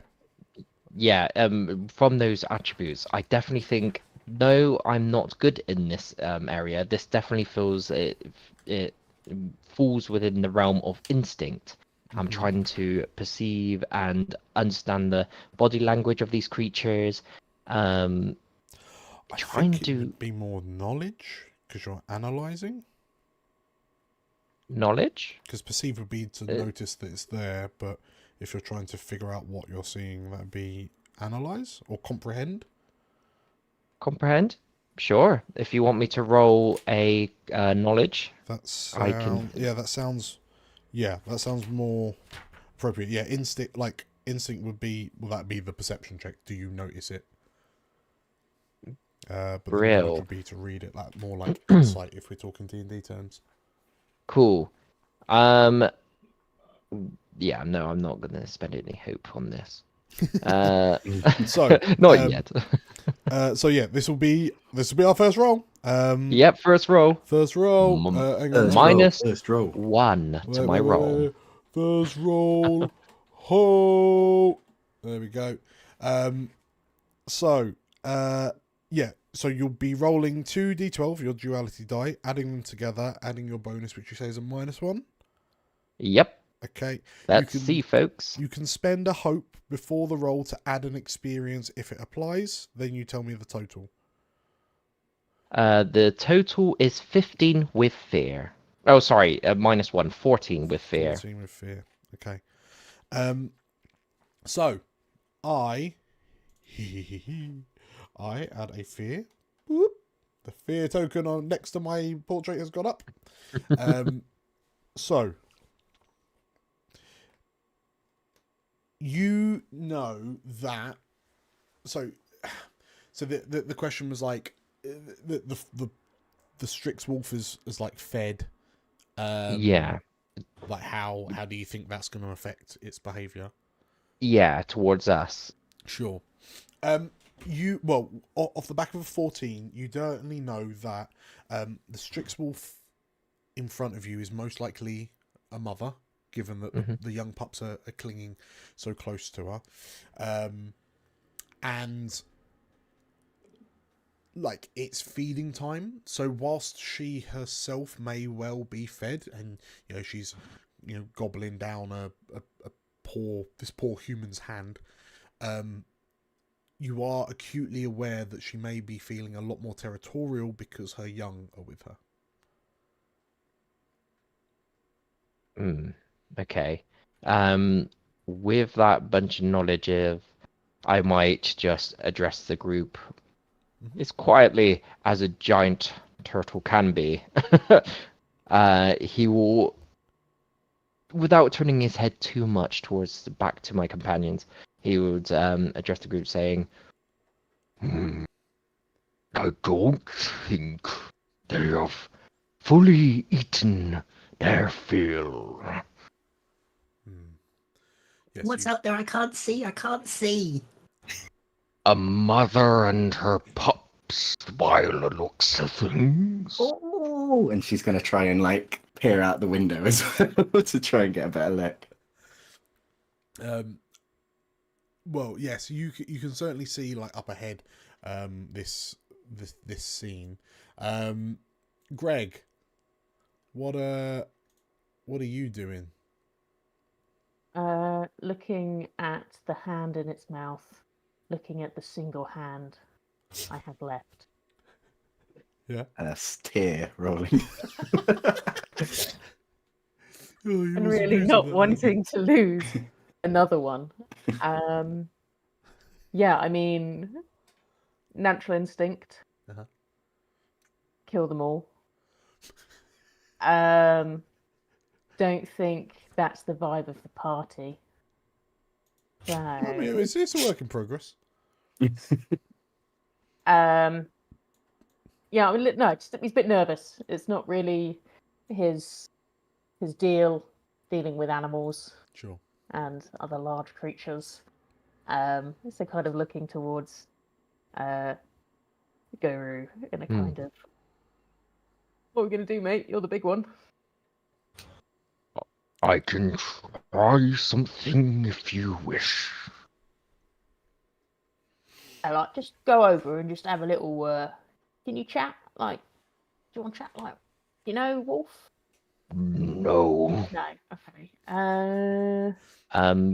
Gorou, considering this is very much a stalemate at the moment, Uh-huh. the mother's trying to probably figure out us as a carriage, probably still thinking about her pups.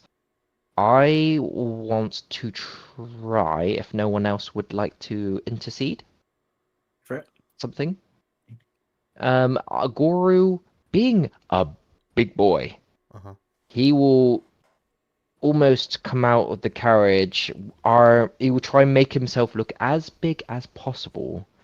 Almost like another creature in the forest who wants to make sure that this other creature knows that he's a bigger creature, and if you walk away, you'll be fine. like how you scare off Walk cows. away with your pups. Let's not make ourselves look feastable. We want to make ourselves look intimidating enough that as long as the creature can sense my body language, it will walk away. Sure.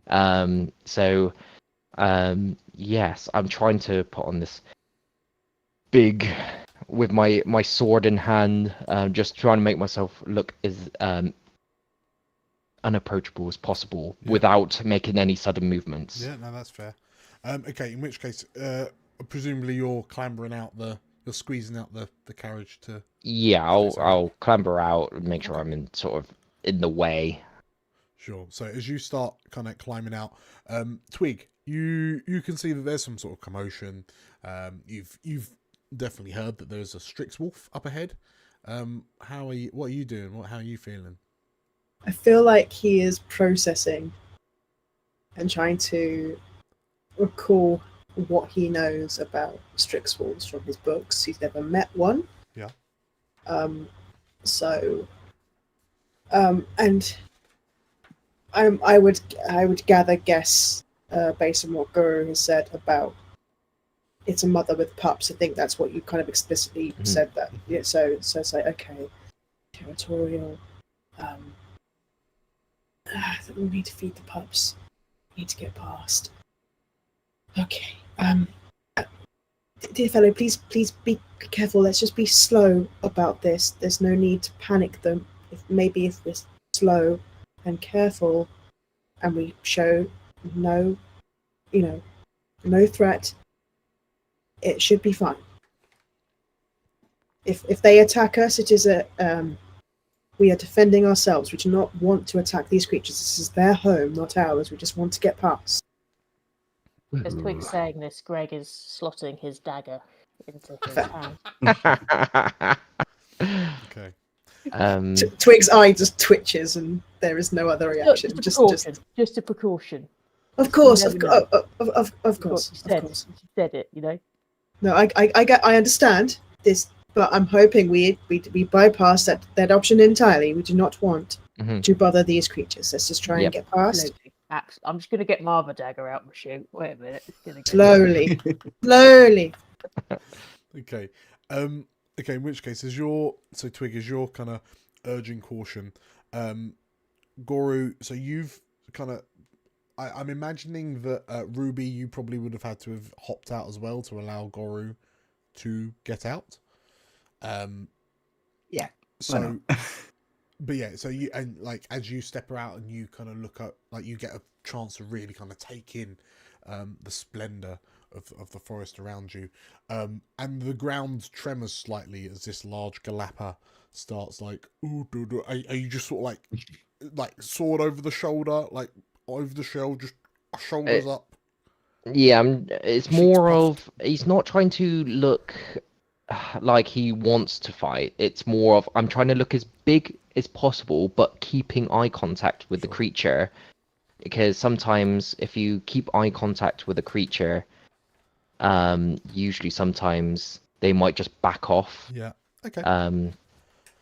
In which case, as you start wandering forward, so as an aside, you lot, within Foundry, you can move your tokens. There is no grid, so just be wary that, like, because there's no like turn sequence, there's no like initiative or movement per se.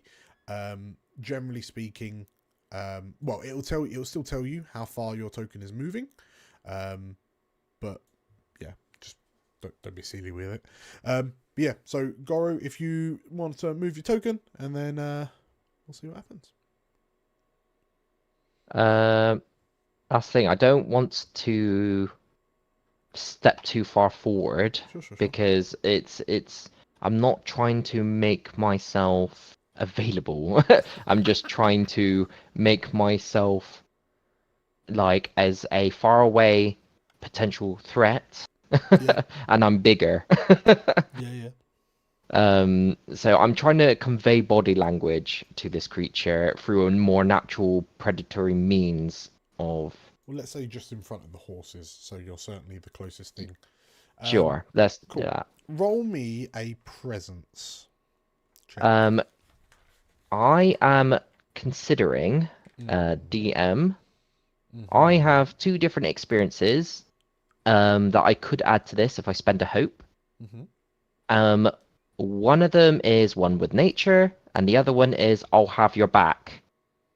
Now, I'm wondering if in this current circumstance, because I'm trying to look like I'm protecting my own ilk, could I spend an experience to use the I'll have your back experience? Yeah, that sounds legitimate. So you spend a hope.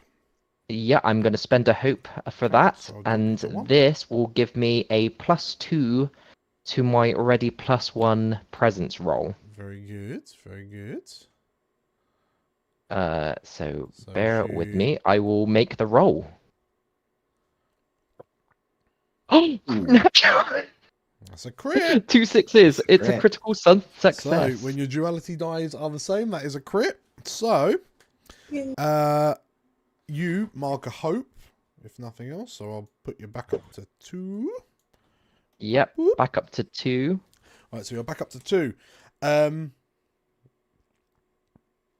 So I would normally recover some stress. I think it was stress or something as well. But in this circumstance, because we haven't really taken any damage. Yeah. So as you kind of step forward, you like the Strix Wolf eyes you. The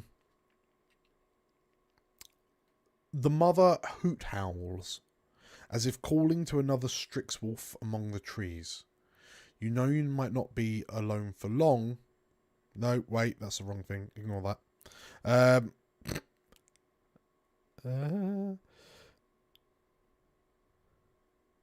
Oh, okay. So, as you rolled a crit, as you kind of stand and like get your bulk on, you watch as the Strix Wolf begins slowly moving towards you, cautiously moving towards you, until it like gets, as it gets close to you, its head cows, its tail is wagging, and it seems to be sniffing you curiously. That was not the response I was expecting. Intimidating. Ooh, exciting. Yeah. Then Ooh. the wolf, the Strix wolf, sits down in front of you. Plonks its backside down on the ground. Just looks up at you expectantly.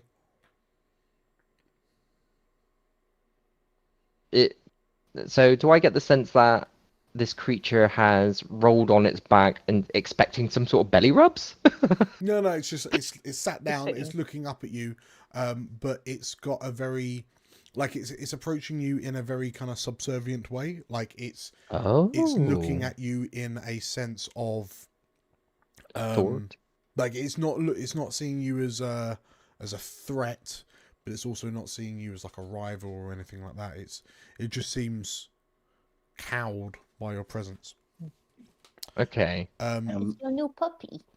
Yeah, Ruby's gonna come up behind you, just sort of peer around, sort of like your legs, and go like, "New pet, new pet." How is it on the second roll of the game I've introduced a new pet to the party? Yes. Like it truly is a D&D adjacent game, isn't it? Oh God. If it was not a mum of pups, I would be all for it. But New I don't. pets. With an S. But Plural. I don't. I believe Gorou, who cares about the natural order of things, probably just wants them to go on their way and let us pass. Sure. In which case, yeah, as you just sort of like delicately shoo the Strix wolf back, the mother sort of like stands up. She canters slightly backwards and then turns to return to the cart, where you can see the two sort of like Strix wolf pups peering out, like big doughy eyes from behind one of the wagon wheels. You can see that one of them is like, so one of them's peering at you from over the wheel, the other is like pulling on the ear of that dead merchant. But yeah, the wolf, the mother returns, and she fundamentally gathers her pups, and yeah, they look over their shoulder, or she looks over her shoulder at you all, and they all kind of go kind of running off into the underbush. See? You've got to respect the natural order of things. Done, I'm my so boy. good at this. Well done. Could have grabbed her. Get a pretty penny for a wolf pelt. Mister, Well, there was no I- need. no. She was a mother of pups.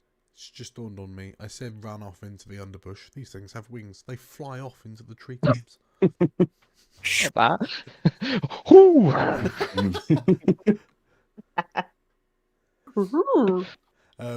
But yes, so you find it like the Strix wolves leave you be. You find yourself alone on the road with this overturned cart with the dead merchant.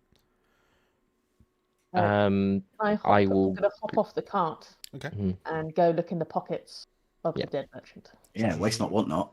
Wait, Yeah, no. I was Well, fully I take my expecting. little dagger hand out, put my Pocket searcher hand. pickpocketing hand in. Okay. So you're heading over to the cart. Everyone else feel free to plonk yourselves as and where. But yeah, Ruby's great. going to go over as well. Sure. She's going to go and have a... Yeah, I was here first. Oh, God, I just want to look. I just want to see. Is this really necessary? I think we have all the rations and things that we need for the trip. But don't. I'm not looking for rations, am I? Is there Yes, anything but- inside his pockets? Well, so if you're going to be searching, what's Twig doing? Well, Twig is probably gonna head over just because of his own curiosity, but then also wants to make sure Greg doesn't do anything too scrupulous in his presence, which is going to happen if he likes it or not. But he's in his head, he's like, no, Greg is part of my team at the moment. We are doing well. Yeah. We're going to continue down this good path. It's not going to work, but he's going to try. Gorou, are you joining the Smalls? I will, within tow the cart. I want to bring the cart slowly over because I don't want to leave the cart alone either. Okay. As we've got we've been asked to do something, according to Twigg, and Gorou wants to bring the horses along so that I can get everyone within the same range. Sure. Okay. So you grab the kind of the bridle of the cart horses and you pull them. Come on. Greg.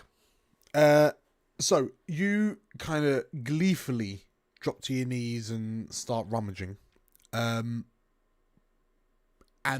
your little froggy heart breaks as this man appears to have been stripped of all valuables.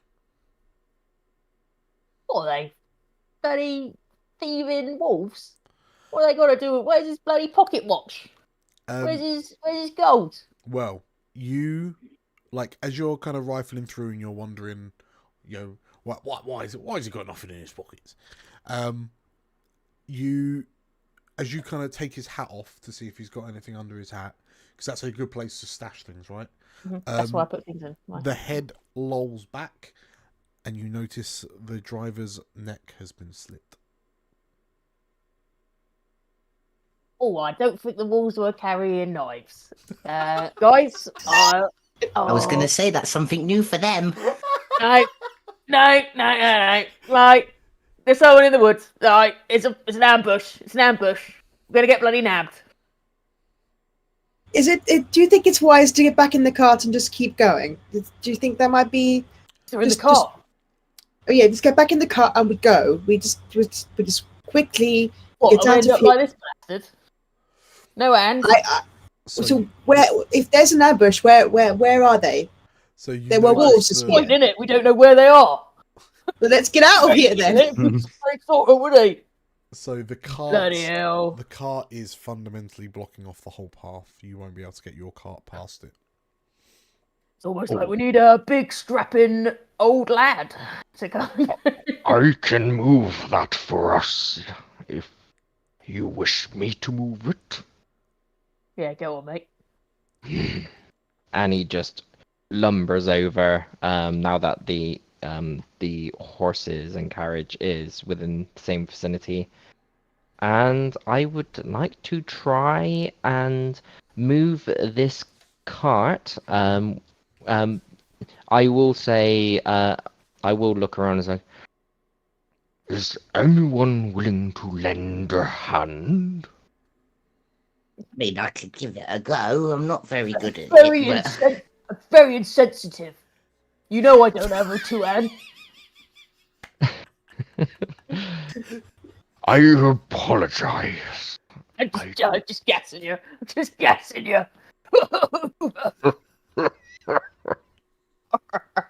Don't laugh. Oh, So and he just carries on. PC Dan, is there a help mechanic? Yes, Aid in so the mechanic? if players wish, Mhm.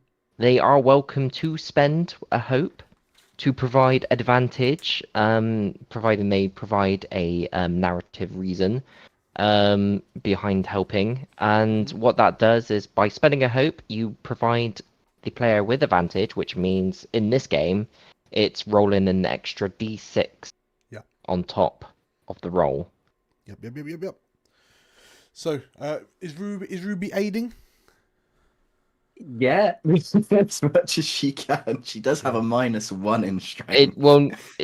Yeah, doesn't matter, in this It's just Doesn't an circumstances, aid. Doesn't it matter. yeah, mechanically speaking, I will then sort of, as a help, maybe sort of conjure some sort of air to help with the lifting. Gust. It won't some be leverage. it won't be able to soar it right up into the air, but it will be hopefully be able to add a little bit of help to it.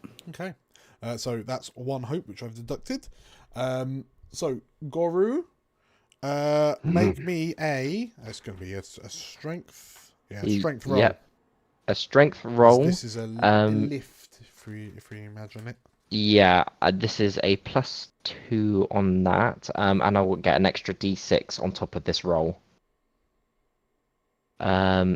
let me just roll. Where's the d6 on here? I've just rolled. There we are. D6. Roll. So that is in total. And I rolled a 6 as well. So Nice. And +2, so 20 total by the looks of it, with hope. 20 Very total nice. with hope. So you gain hope. Bloop. Oh, hey. And so you're here, you're moving the cart. Cool. So aided by the air magic, you are quite like surprisingly so, like impressively so. You just kind of like shunk, like almost hurl the cart out of the way. And there's a big crash as you just just table flip this whole cart. As you do that, what's like, because that's going to take a little while.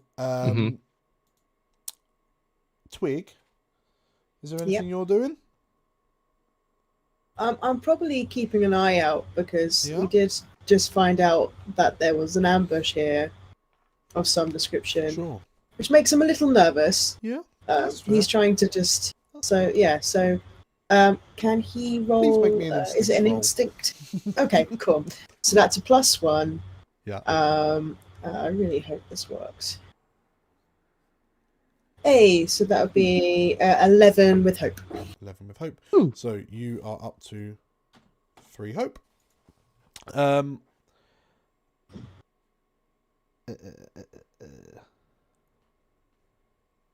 So you're kind of like peering into the woods, and like whilst there's these sort of like motes of kind of bioluminescent like lights just hovering around some of the trees, you can see around you that some of the foliage is like fascinatingly like lilac-y pink in color.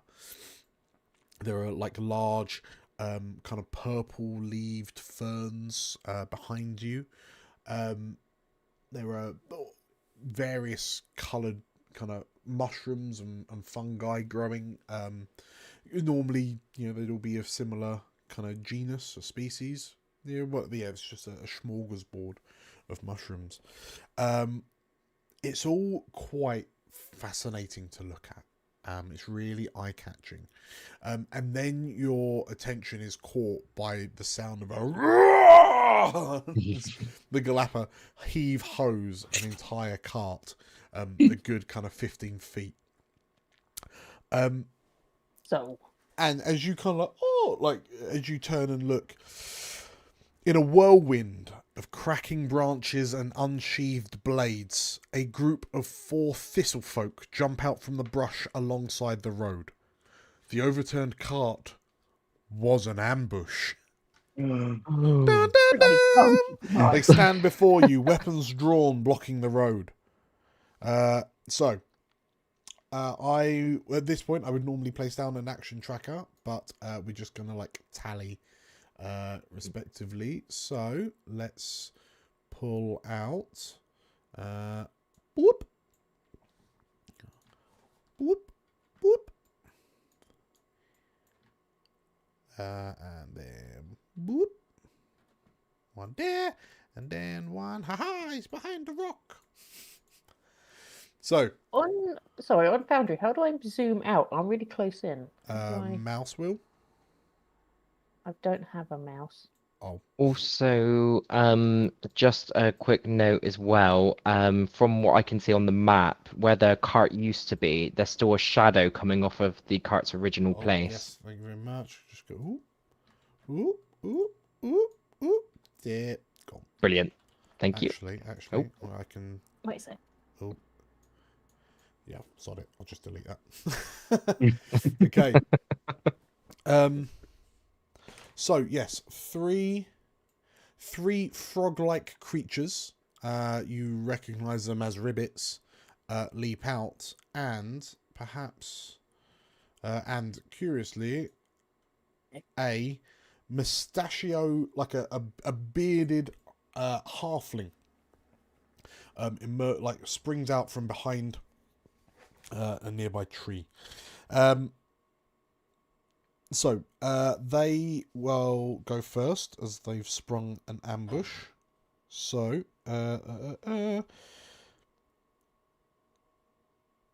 so out of curiosity, obviously the players can keep going until they fluff a roll or roll with fear. Is that the same for the GM? Well, you don't roll with. No, so Oh no, I suppose I don't, do I? no, so with you as the GM, you will, depending on how many action tokens are currently on the tracker, you just get to spend whatever you can from that resource, I see. and whatever's left, you can even convert any remaining ones if you have no use for them into fear tokens. Okay. Well, what's going to happen, because they have an ability called Ambush, so the 3 Ribbits run forward to get into melee with Gorou, Ruby, and Greg, and they get to make an attack against you immediately. So it's a D20. So I roll a D20 as the GM. These are +1, so this is against. Oh, hang on. Right, I'm gonna do things with these fear tokens. What I has. I can spend a fear when making an attack to add an additional D20. This is an ambush, so I'm gonna do that 3 times. So I'm just gonna drop my fear to 0. I'm gonna bottom that out, and then so the first cheeky chappy is going to roll 2d20, which is actually a 14 to hit Gorou. Definitely hits. Okay, that does 2d8 plus 4. So 2 of those plus 4. 18 damage. Oh boy, Now, that would sound very scary to a first level D&D party, wouldn't it? Yeah, very much so. So 3 damage in severe, Daggerheart works very, very differently. So every character has damage thresholds, so minor, major, and severe. They basically, when you make an attack roll, you compare it to your target's threshold. If you're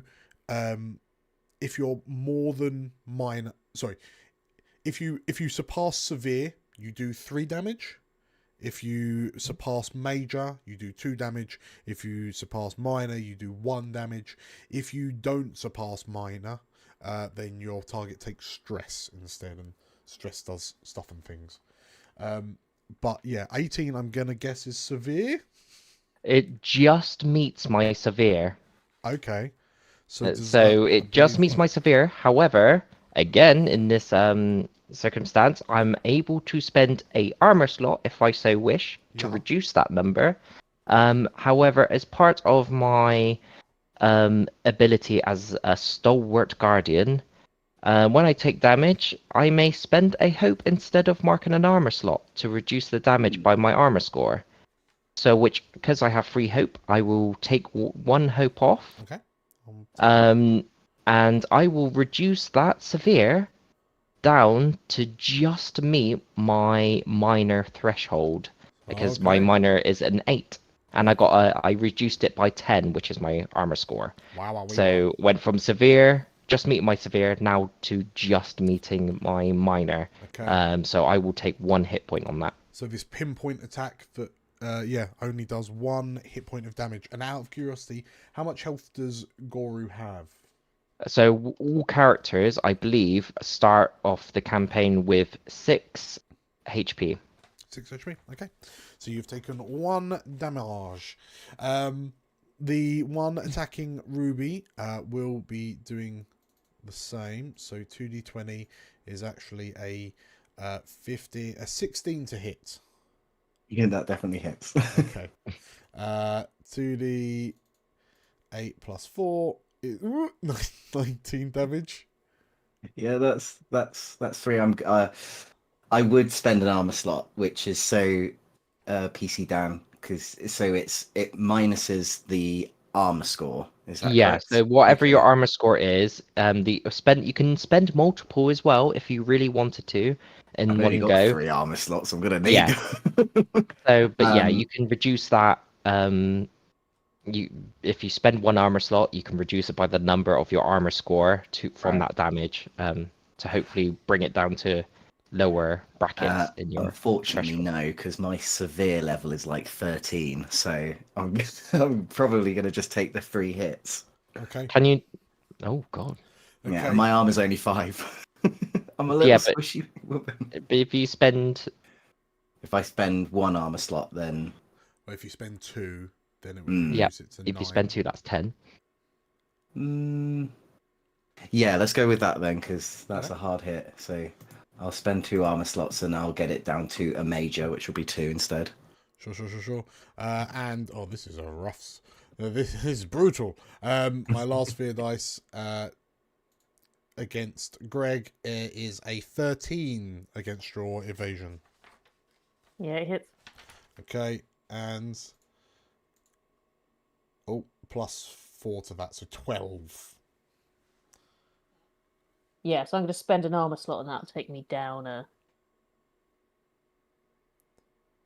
from severe to major. So I'll only get Okay, 2 hit so you points. take 2 damage.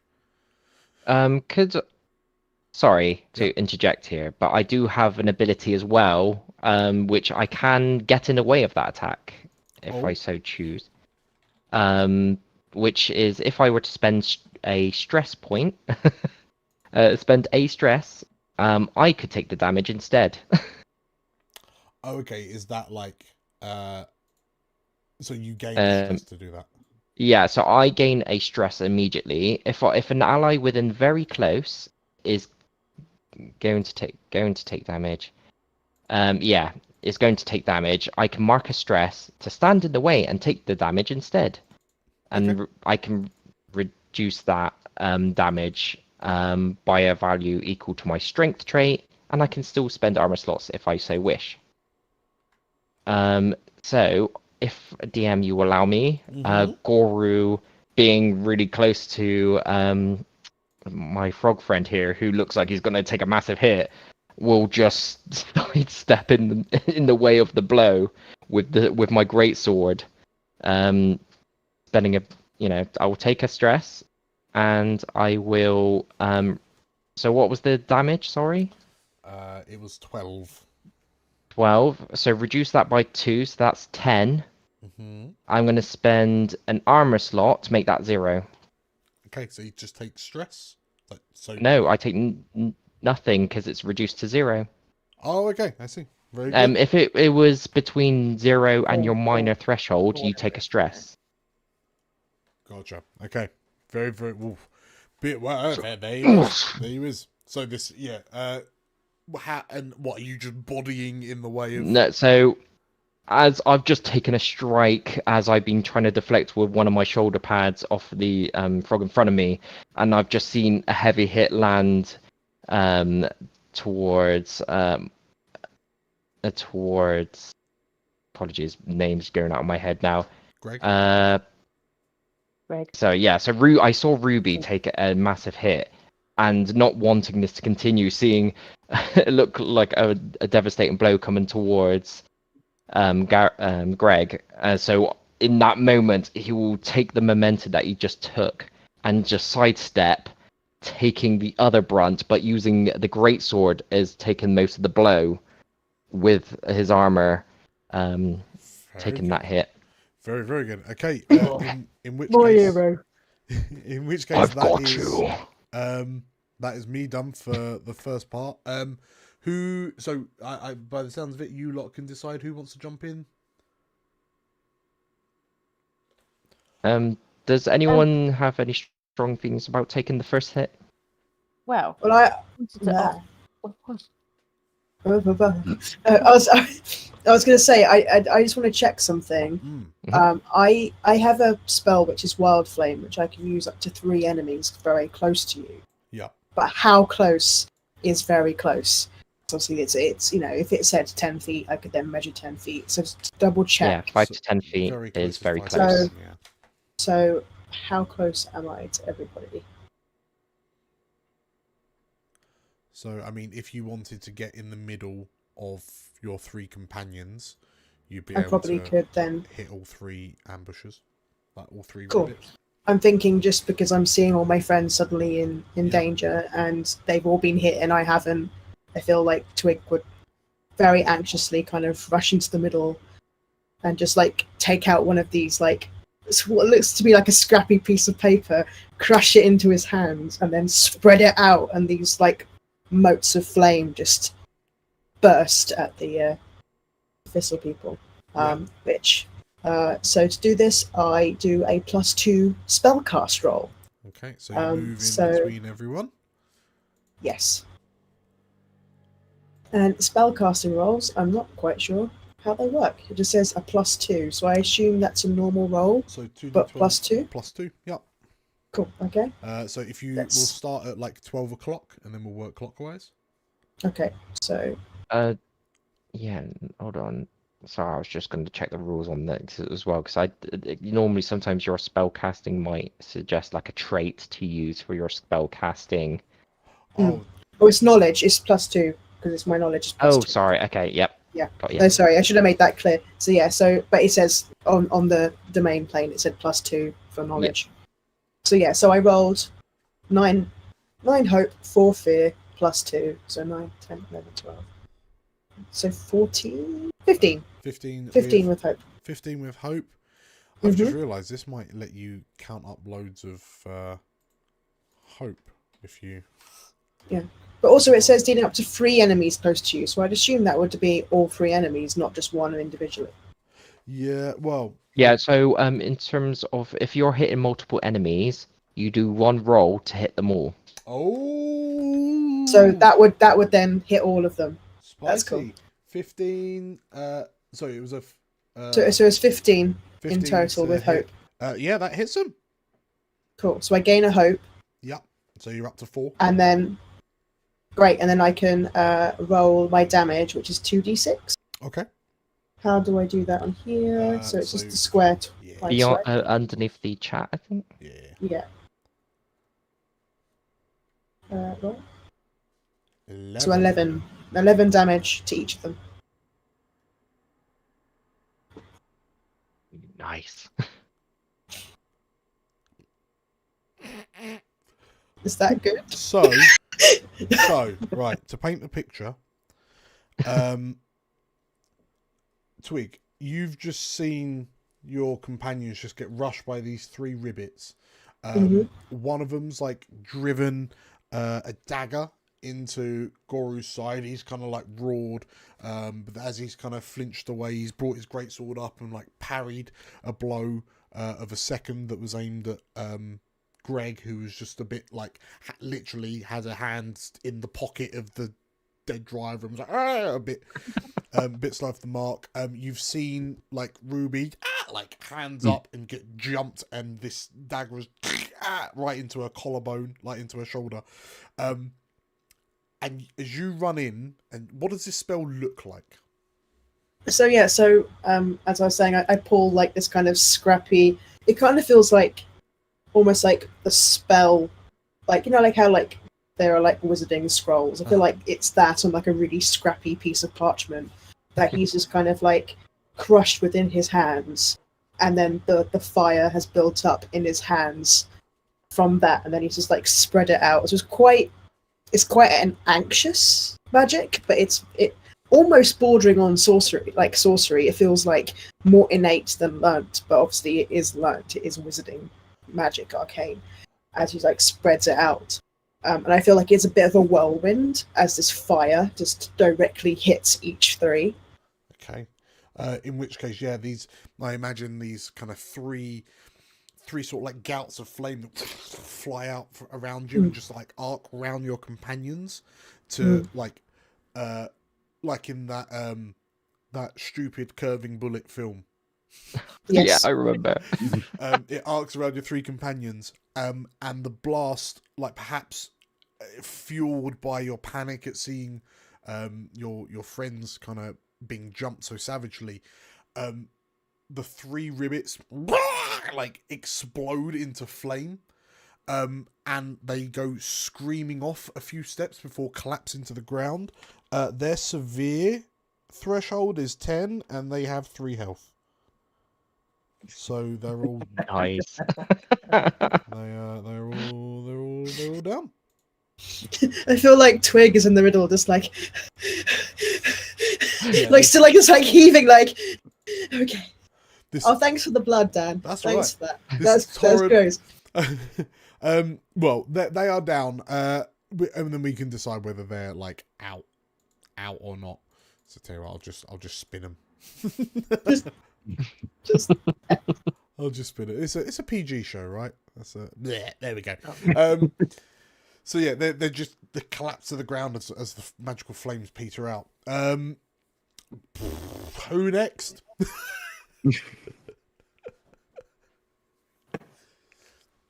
Would anyone like to go next? You guys, there's one. I think one left, isn't there?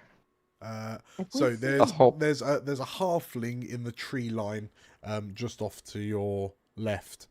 The halfling has eyes on your cart, but the explosion and the sounds of multiple screams means that the halfling like looking over at you with concern etched upon his face. Greg's the closest. Oh, I wanted to do something, but I can't do it with the what I want to do. I can do a far magic. I can do a far magic with my dual staff. Go on. Yeah. Do it. Yeah, so Ruby's now sort of feeling a little bit miffed that she's taken some damage. And she is gonna sort of whip round and see this little, like, as soon as like the halfling sort of whips around and looks at him, she's gonna whip round and look at him as well. So yeah, she's gonna perform some sort of air magic with her dual staff, which does have a far range. Yeah. So let's have a little go. Okay, so that is a 7 plus 2 up. That'll be 9. Okay. So you gain a hope, if nothing else. Hooray. So you're up to 2. So what is it? A case of like you hold the staff and like a gout of air comes through, or is like as you swing it, the current of air? Yeah, like she sort of swings it round, and as the current of air sort of blows up, you can almost see like the form of just like in the form of the air, just like small, tiny little arrows that sort of aim towards the halfling. Okay.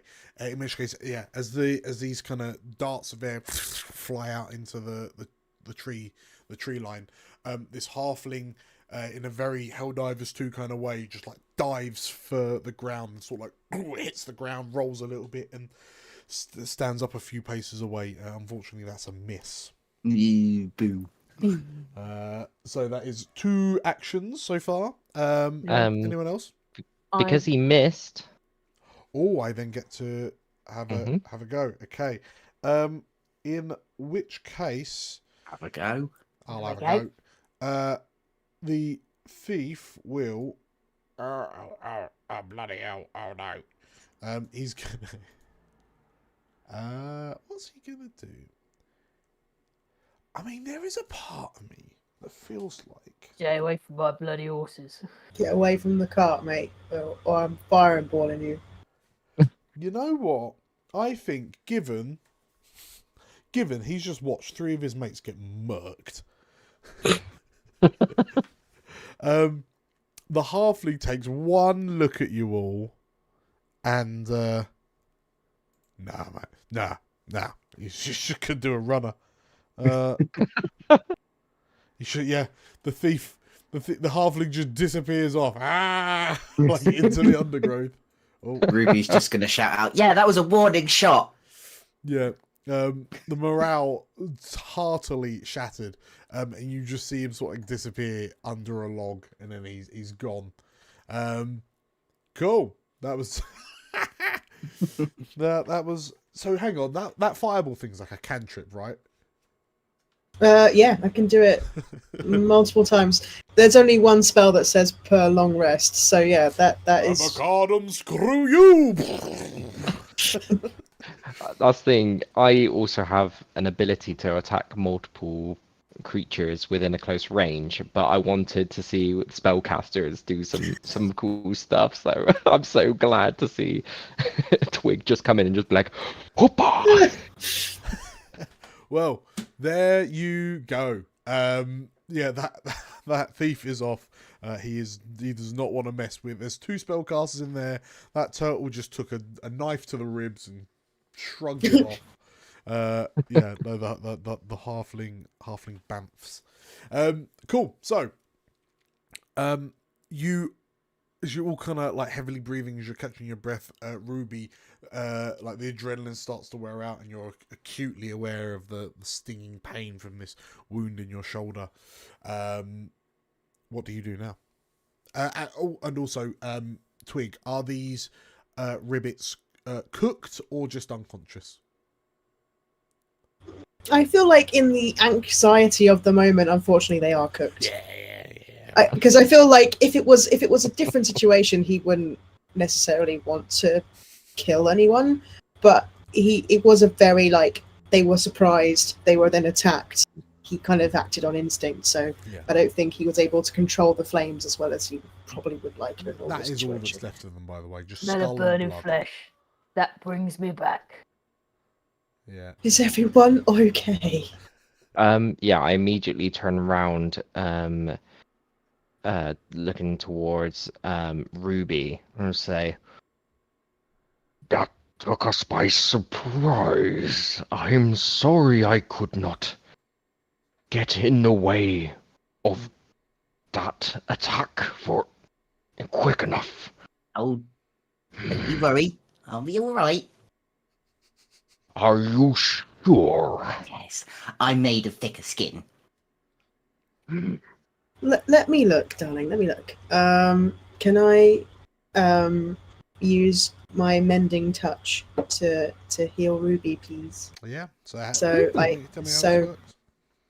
So yeah, so it's basically the equivalent of a healing hand. So you lay your hands upon a creature and channel healing magic to close their wounds. When you take a few minutes to focus on the person you're helping, spend 2 hope and heal a hit point or a stress. Okay.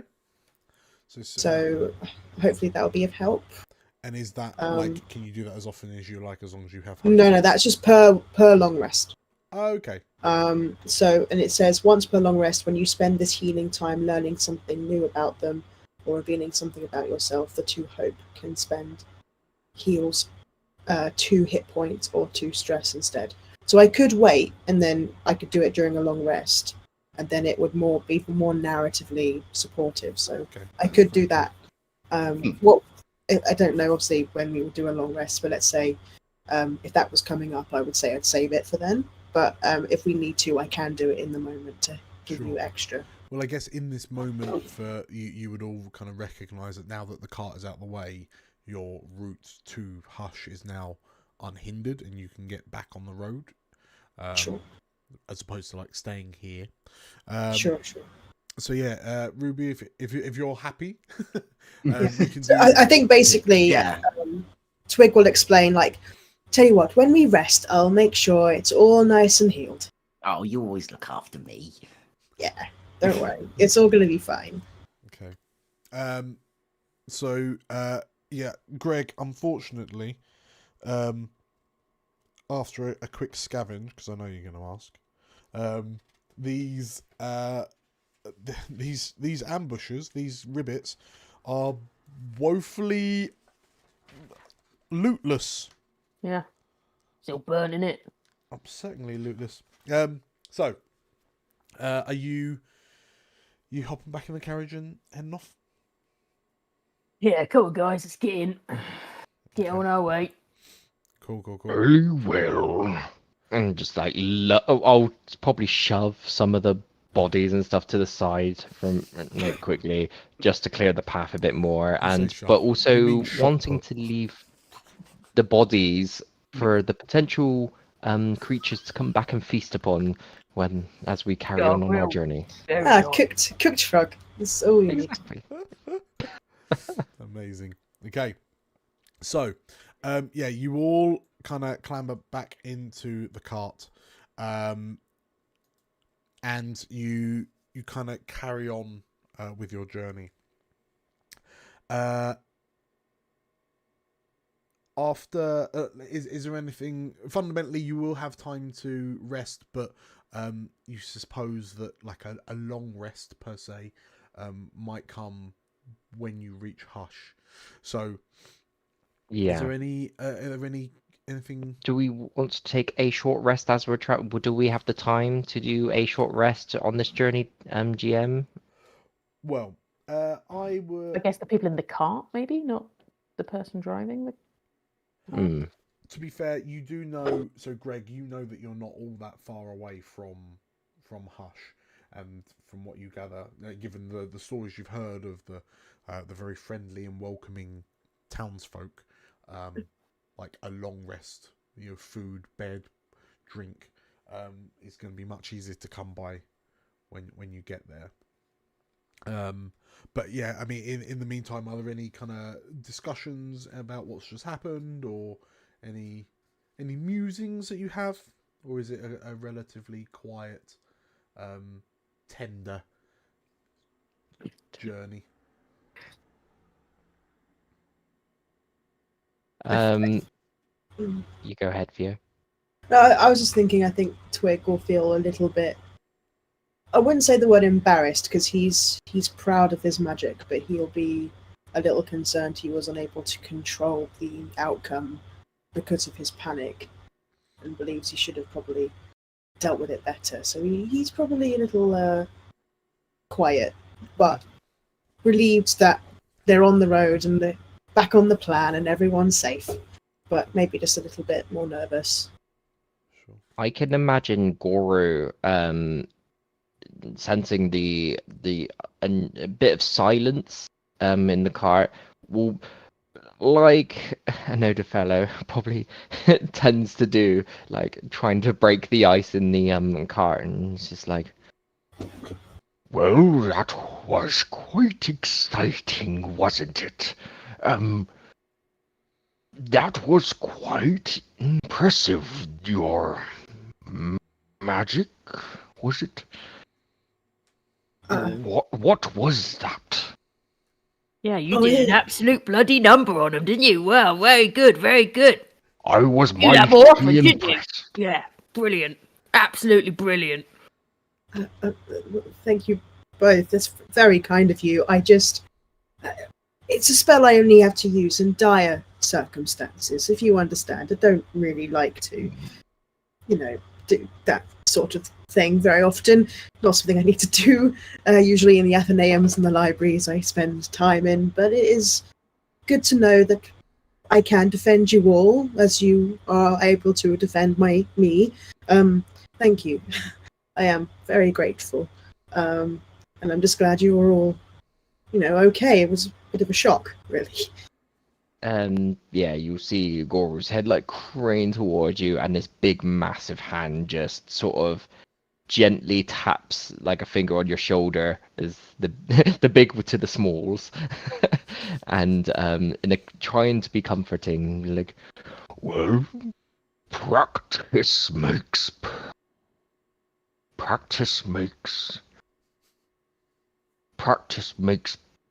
I can't remember. Perfect, mate. Perfect. That, yes. Yeah.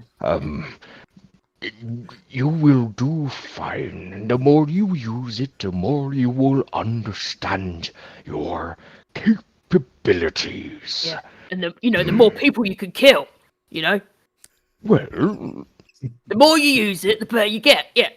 I certainly... It's gonna be absolutely brilliant. I doubt you. I thought you appreciate... were a little library geek, but what? Whoa. Thank you, Mr. Murphy. I don't think you've ever complimented me before. Yeah, well, I've never seen you burn 3 men alive before, so... See? Progress. Whoa. So, Greg, I love as you're marveling on the front seat of the coach, Very brilliant. Very brilliant. Brilliant.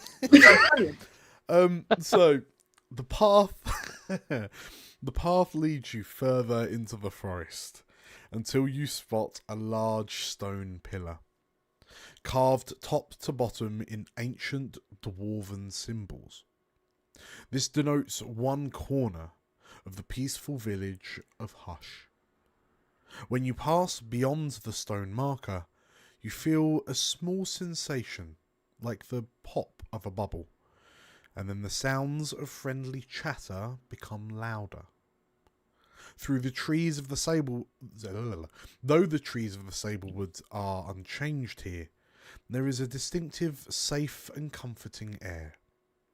A few smiling faces turn to you as your carriage rolls in, waving or casting a warm greeting towards the party. There is a lively music drifting your direction from the tavern at the centre of town. You know that you need to find the Whitefire Arcanist to deliver the package from the king. So what would you like to do?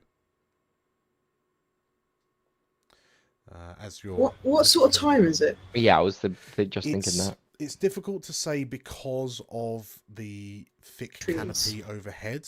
But you notice that there is like soft glimmering, almost like ambient magical light overhead. That's like a warm yellow, that's a golden yellow to give the impression of the cusp of evening. Like the lights themselves seem to be changing to invoke a feeling of dusk. But yeah, there's happy chatter. There's kind of laughter amongst the town folks. You see a lot of people, "Hi!" kind of waving to you as you trundle on in.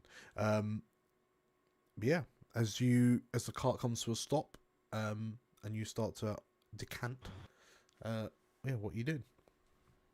Would you say, GM, that this is a heavily populated town? It is not a heavily populated town. However, are you wondering if you know someone? Yes. Sure. Mildly populated. It has a population. Of 3 people. Yes, it does have a population.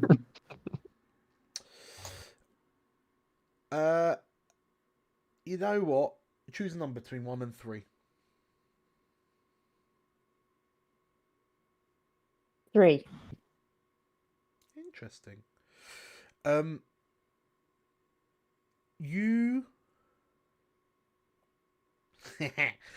you know that there's a contact that you have who lives in Hush, actually, called Halithon, or as you know them, Five Fingers. You didn't let me. I've got my own sheet, my name sheet, my dice. So, what's his name? Five Fingers. Five Fingers. What's his first name? Halithon. Halathon. Okay. You've never met Five Fingers, but you've heard that they're retired. Okay. So I jump down Your way. off the cart, and I say, "Come on, guys! Let's get to the old tavern. I know a guy that knows a guy that knows a guy called Five Fingers. Halathon. Do you know why he's called that? Do you know why he's called Five Fingers? Because he's got all of his fingers. Got all Nice this fun. in his hand. Well, yeah, fight at a thumb. But that's How many not a fingers you finger, got? that's a thumb. Oh, God. Wait, is it 5 fingers and a thumb? Oh, It's named Five Fingers and a Thumb, Horace. now I do want to meet him. Go on, let's get to the tavern. Yeah. Ask around. There is a tavern a large imposing tavern in the centre of town. Yes, Twigg? I'm just a bit concerned that we should put the crate in a safe place. We're going to be giving it to the Arcanist, or at least find out where he might be. I guess the tavern would be a good meeting place. We could ask there, but we should keep the crate close by or bring it with us if it's not too heavy. How heavy is this crate? Is this like Gorou has to carry everywhere sort of crate, or is it like a must be left in the cart at all times sort of crate? It's a pretty hefty thing. Yeah, so it's certainly not portable. Sure. That said, well, it's up to you, Greg, whether or not you inform this or not, but Greg has increased like the criminal rating of this place about 14 times over just by being I am the one to worry about. Yeah. Okay. Greg is the 5-star GTA rating. But he's currently on my side, so things should be technically fine. Yeah. So whilst like your immediate experiences with halflings has been somewhat soured by that thief that just tried to rob you, this place has a very kind of welcoming, familial kind of community vibe. Like because you can see like people looking up as they're wrapping up their work days, and they're sort of like hello, like waving at you as if you're long lost friends. You almost can't shake the feeling that like you could, like, this is the sort of place where they leave their front doors unlocked. Sure. Okay. I mean, they invite strangers to sleep in their houses because there's no Well, in that case, then we should. Twigg will be a little bit more relaxed about it and just be like, well, as long as I feel that the crate is safe. It'll be fine. It'll be absolutely fine, my little fire starter. Don't you worry about it. Don't you worry about it. Please don't call me the fire starter, Mr. Murphy. That's quite distressing. Actually, maybe we should just not talk about it. That would be a gift. Incinerator. Everyone needs a nickname. Professor is fine. Twigg is fine. Maybe just not. The flamethrower. The cremator. Yeah. He really is tired, posh dad, isn't he? Yes, please. Okay, whatever. Just as long as we don't. Okay. Let's go to this tavern and meet Mr. Five Fingers then, and see where we go from there. I can see PC Dan is quivering with a question. Well, are you sure you do not need me to just sit here by the package to protect it while you will talk?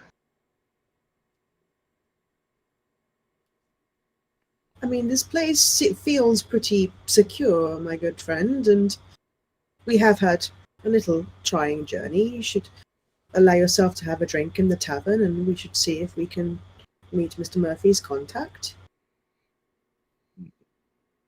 Yeah, it'll be fine. Is the crate on the? Is it in like a wooden box? Yeah. I just I go up to it. I put the dagger slot into my hand, and I just scrawl on the crate. Greg stuff. Don't touch. Foolproof. And let's see. Nobody will touch it now. Nobody will touch it.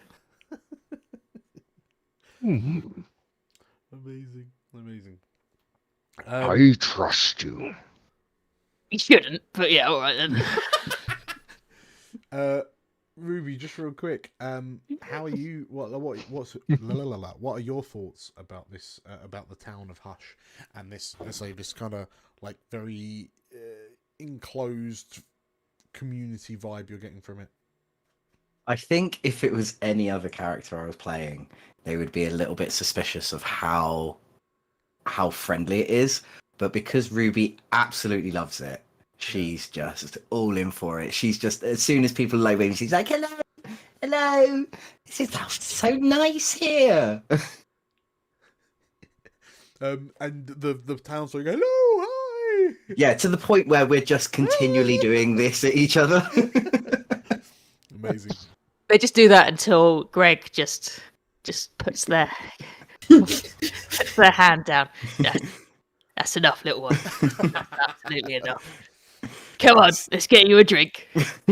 So, as you begin heading to this very impressive building in the center of town,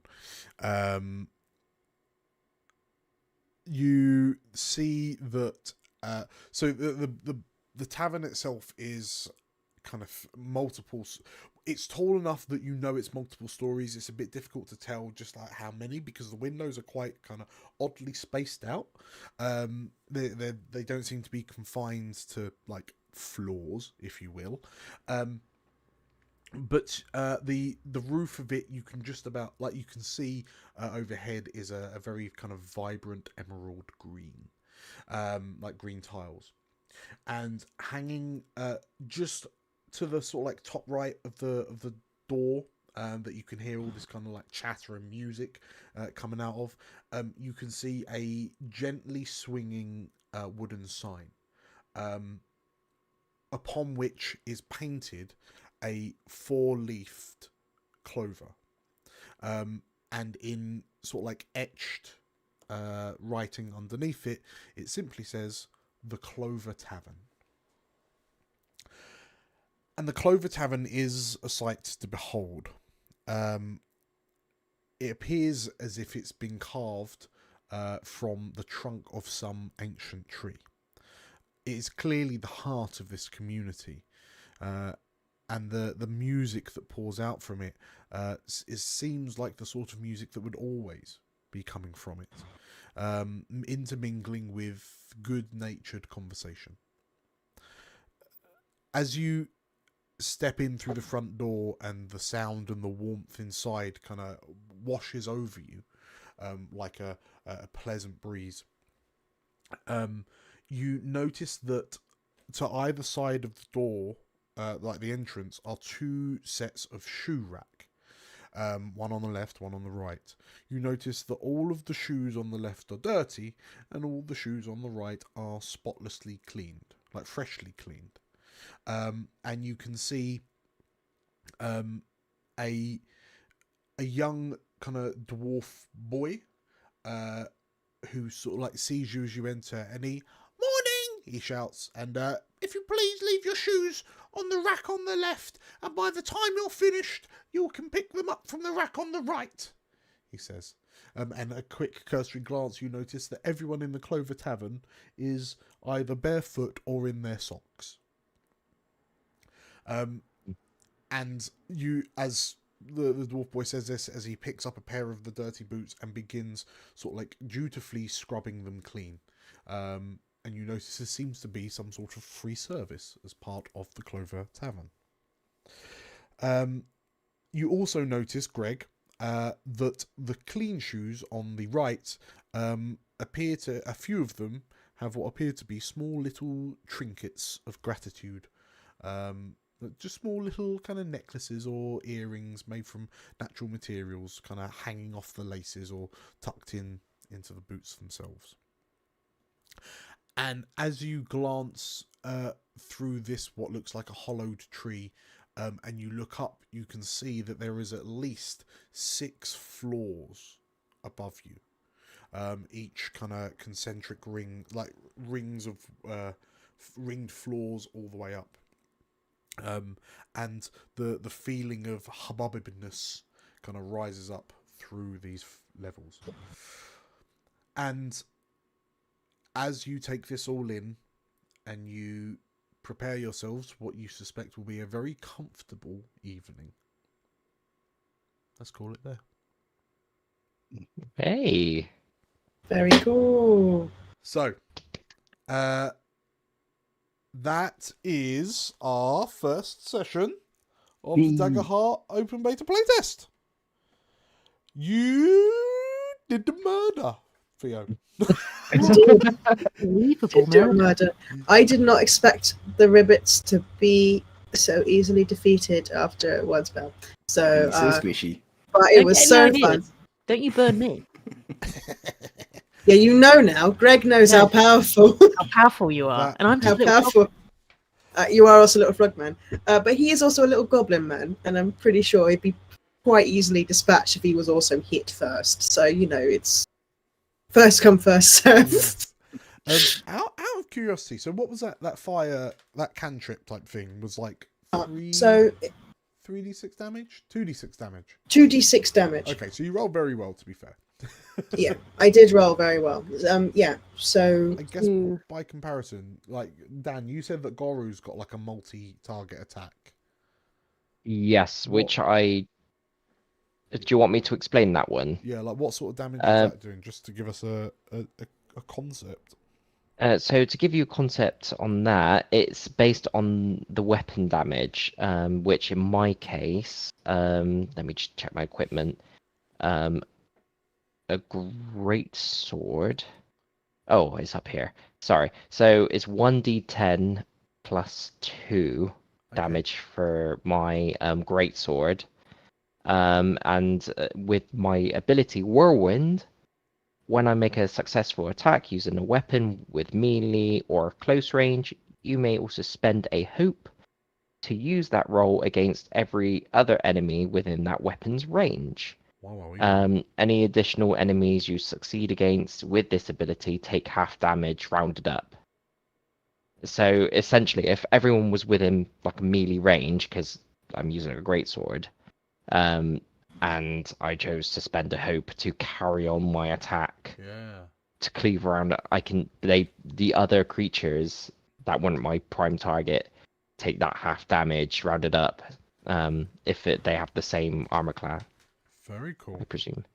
So very, very cool. Okay, well that's good. That's a good point of reference. Yeah, because let's say those ambushers had 3 health and their thresholds were 1, 6, 10. So yeah, but they hit hard as well. Well, yeah, I mean they normally don't hit as hard, but they all got an ambush, and I've read that I need to use my fear, so that I did. Cool. So How? So go on. I was going to say, how did you find it as the GM? Yeah, I mean, well, we're gonna have to play on a bit more. The combat certainly felt more, in a sense, it was weird. It's like it's more narratively driven in a sense, because it sounds like a lot of your abilities are less legalese. Like a lot of, especially when you get to like Pathfinder and that, the rules are really kind of like, come on, this is what it does and precisely what it does. But yeah, it sounds like because they're relying on a more narrative focus on it, you can get what seems like cool little mechanics, like spend a hope to do X, like to do this instead. So yeah, that's cool. We'll see. It did seem like it seemed a bit spicy, me doing those special attacks, but I guess that's kind of what it's for. Being able to roll an extra d20 with a fear seems quite oof. I could also spend a fear to roll an additional d6 for damage, which is quite spicy as well. And then so that thief had a ability that used the fear for him to cast. But yeah, realistically, he wasn't going to try that, was he? But yeah, it was very interesting. We'll certainly carry on with the rest of this playtest, and then we'll figure out what we're doing after the fact. Yeah, I enjoyed that. Yeah, that was good fun. And it wasn't too like, once you kind of, the rules are so reasonably. I'm not, obviously we've played other like games before that we kind of get an idea of how things work, but quite easy really. Like it's not like super loads of different roles, and you know, like when you first start playing D&D, there's just like these guys seem to only have like 6 things, like finesse and like rather than being like Oh, is that an investigation or an insight or a deception or a? I guess that is I don't something know. that intrigued me. That yeah, I didn't realize until we got to it that there's no like skills per se. I wouldn't be surprised, I guess, if I guess any bonuses that you've got to things. Like Yeah. in 5th edition, would be like you get +1 to this skill. But I guess again, it's probably narratively driven. Like if you're doing this, if you're in this scenario, then you Yeah. get a bonus. So I it's guess been I guess relating Sorry, it a little bit back to like Blades in the Dark, like which has taken some inspiration for, is that it's more like a conversation between the players and the GM to decide like, I want to do this. Okay, what ability would you use to do this, and then make like claiming your case for it. 100%. Which, to be honest, I think a lot of us do in D&D anyway, with like a kind of rule of cool situation where you're like, my character would definitely do this in the situation, and can we have that dialogue? This gives you more room to do that. I think That's how it feels. Yeah, because you've got that sense of like narrative ambiguity almost. It behooves you to try and emphasize those aspects of your character in order to get the thing. So, Dan, I mean, you had that defensive ability. Yes. So that's just very like you compare it to something like, again, we'll use 5th edition, but like the Cavalier fighter has like the defensive mark, right? Like when you attack a friend within 5 feet of me, then I get to do a thing. It's very kind of cut and dry mechanical. I know Carl in the Year 1 campaign, on more than one occasion, uttered the words, "I can't do my thing because I'm too far away," or like, "You're 10 foot away, not 5 foot away," or etc, etc. But with this, it just sounds, especially because things like rangers are out the window, it just sounds a lot more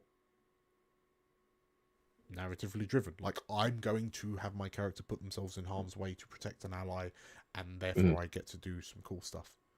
Yeah, I would like going off of those points. I think it's important to note that this game, because it is so narratively driven, I do feel as a game it requires either experience in playing these types of TTRPGs, or at least having a group of like-minded individuals who are invested in playing a narrative story.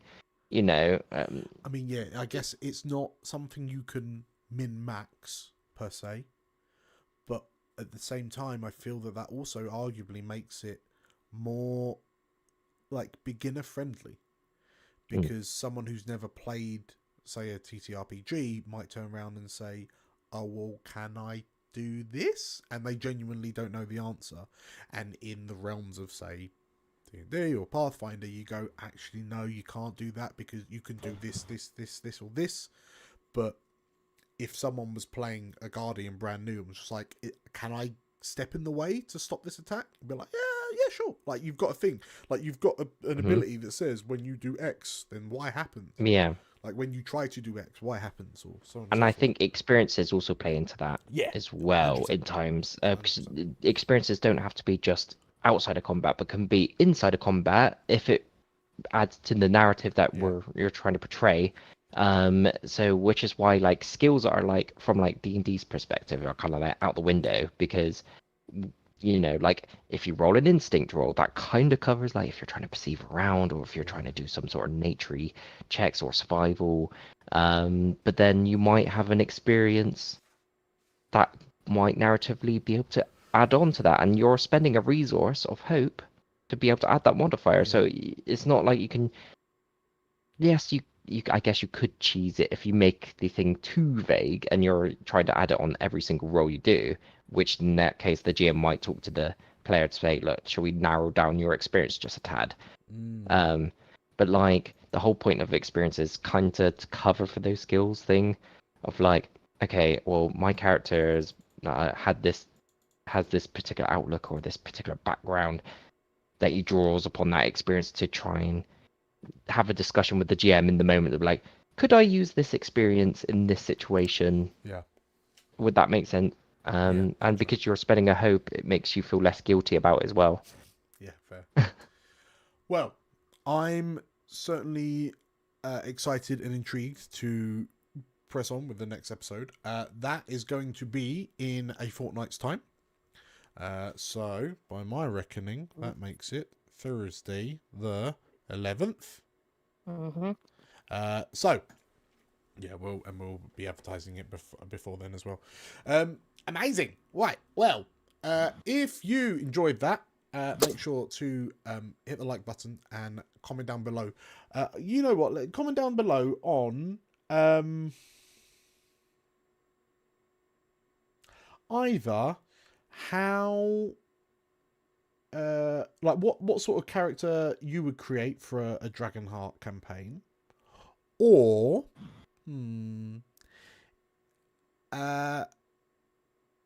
what fire-based name are you going to give Twig? yes, What is Twig's nickname fire going to name?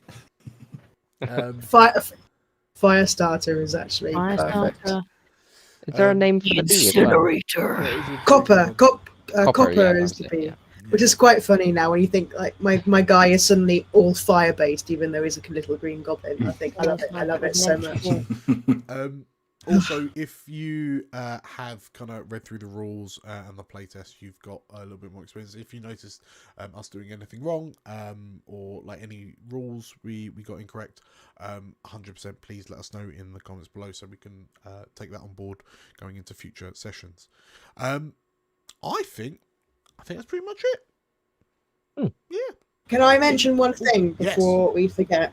So, as part of our character creation, we didn't actually discuss how our characters know each other. They were like set questions and stuff. Shall we do that for next time? Now we've actually played a bit. We know a bit about our characters. That could be really fun to do before we start the next session. We could discuss about it. Yeah, because there's like three Can questions. I make up terrible stories about how I know you all?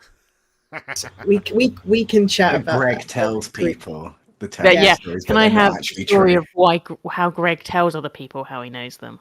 Yeah. Not actually how he knows them. That's even better. Yes, I'm all good for that. Amazing. Okay, yeah, we'll 100% do that when we have a little kind of downtime in the tavern. Amazing. That sounds good. So, yes, if you enjoyed, make sure to like the video, comment on the things I suggested we comment on, and also hit the subscribe button and the bell icon for notifications of when we release new videos. Not only have we got this that's going to be running fortnightly until we're finished, and then potentially a little bit kind of beyond that, but we have Elysia Rising, which is our current Blades in the Dark actual play series, which you can see the delightful Nate playing in that one as well. We have what else is running at the moment? Tavern Between Dimensions is our live stream normally, where we kind of sit and talk and do all sorts of weird and wonderful nonsense. That's actually going to be on a bit of a hiatus while we're doing this, but that's certainly going to come back once we're finished, and we'll probably end up discussing this at length as well. And yeah, we've got shorts, we've got loads of other campaigns that we've played in the past. We recently did a charity live stream, and the videos that we did for that will be going live. That was all in aid of raising money for 1625 People, which is a youth homelessness charity. It's a really, really fantastic cause, and we raised a lot of money, and we did really good, and you get to see me wearing a French maid outfit. So, with all that said, thank you again for watching and or listening. Thank you lot for playing. Thank you. Yeah, thank you, GM. Thank you. I'll see you next time. Ta-ra! Bye. Bye.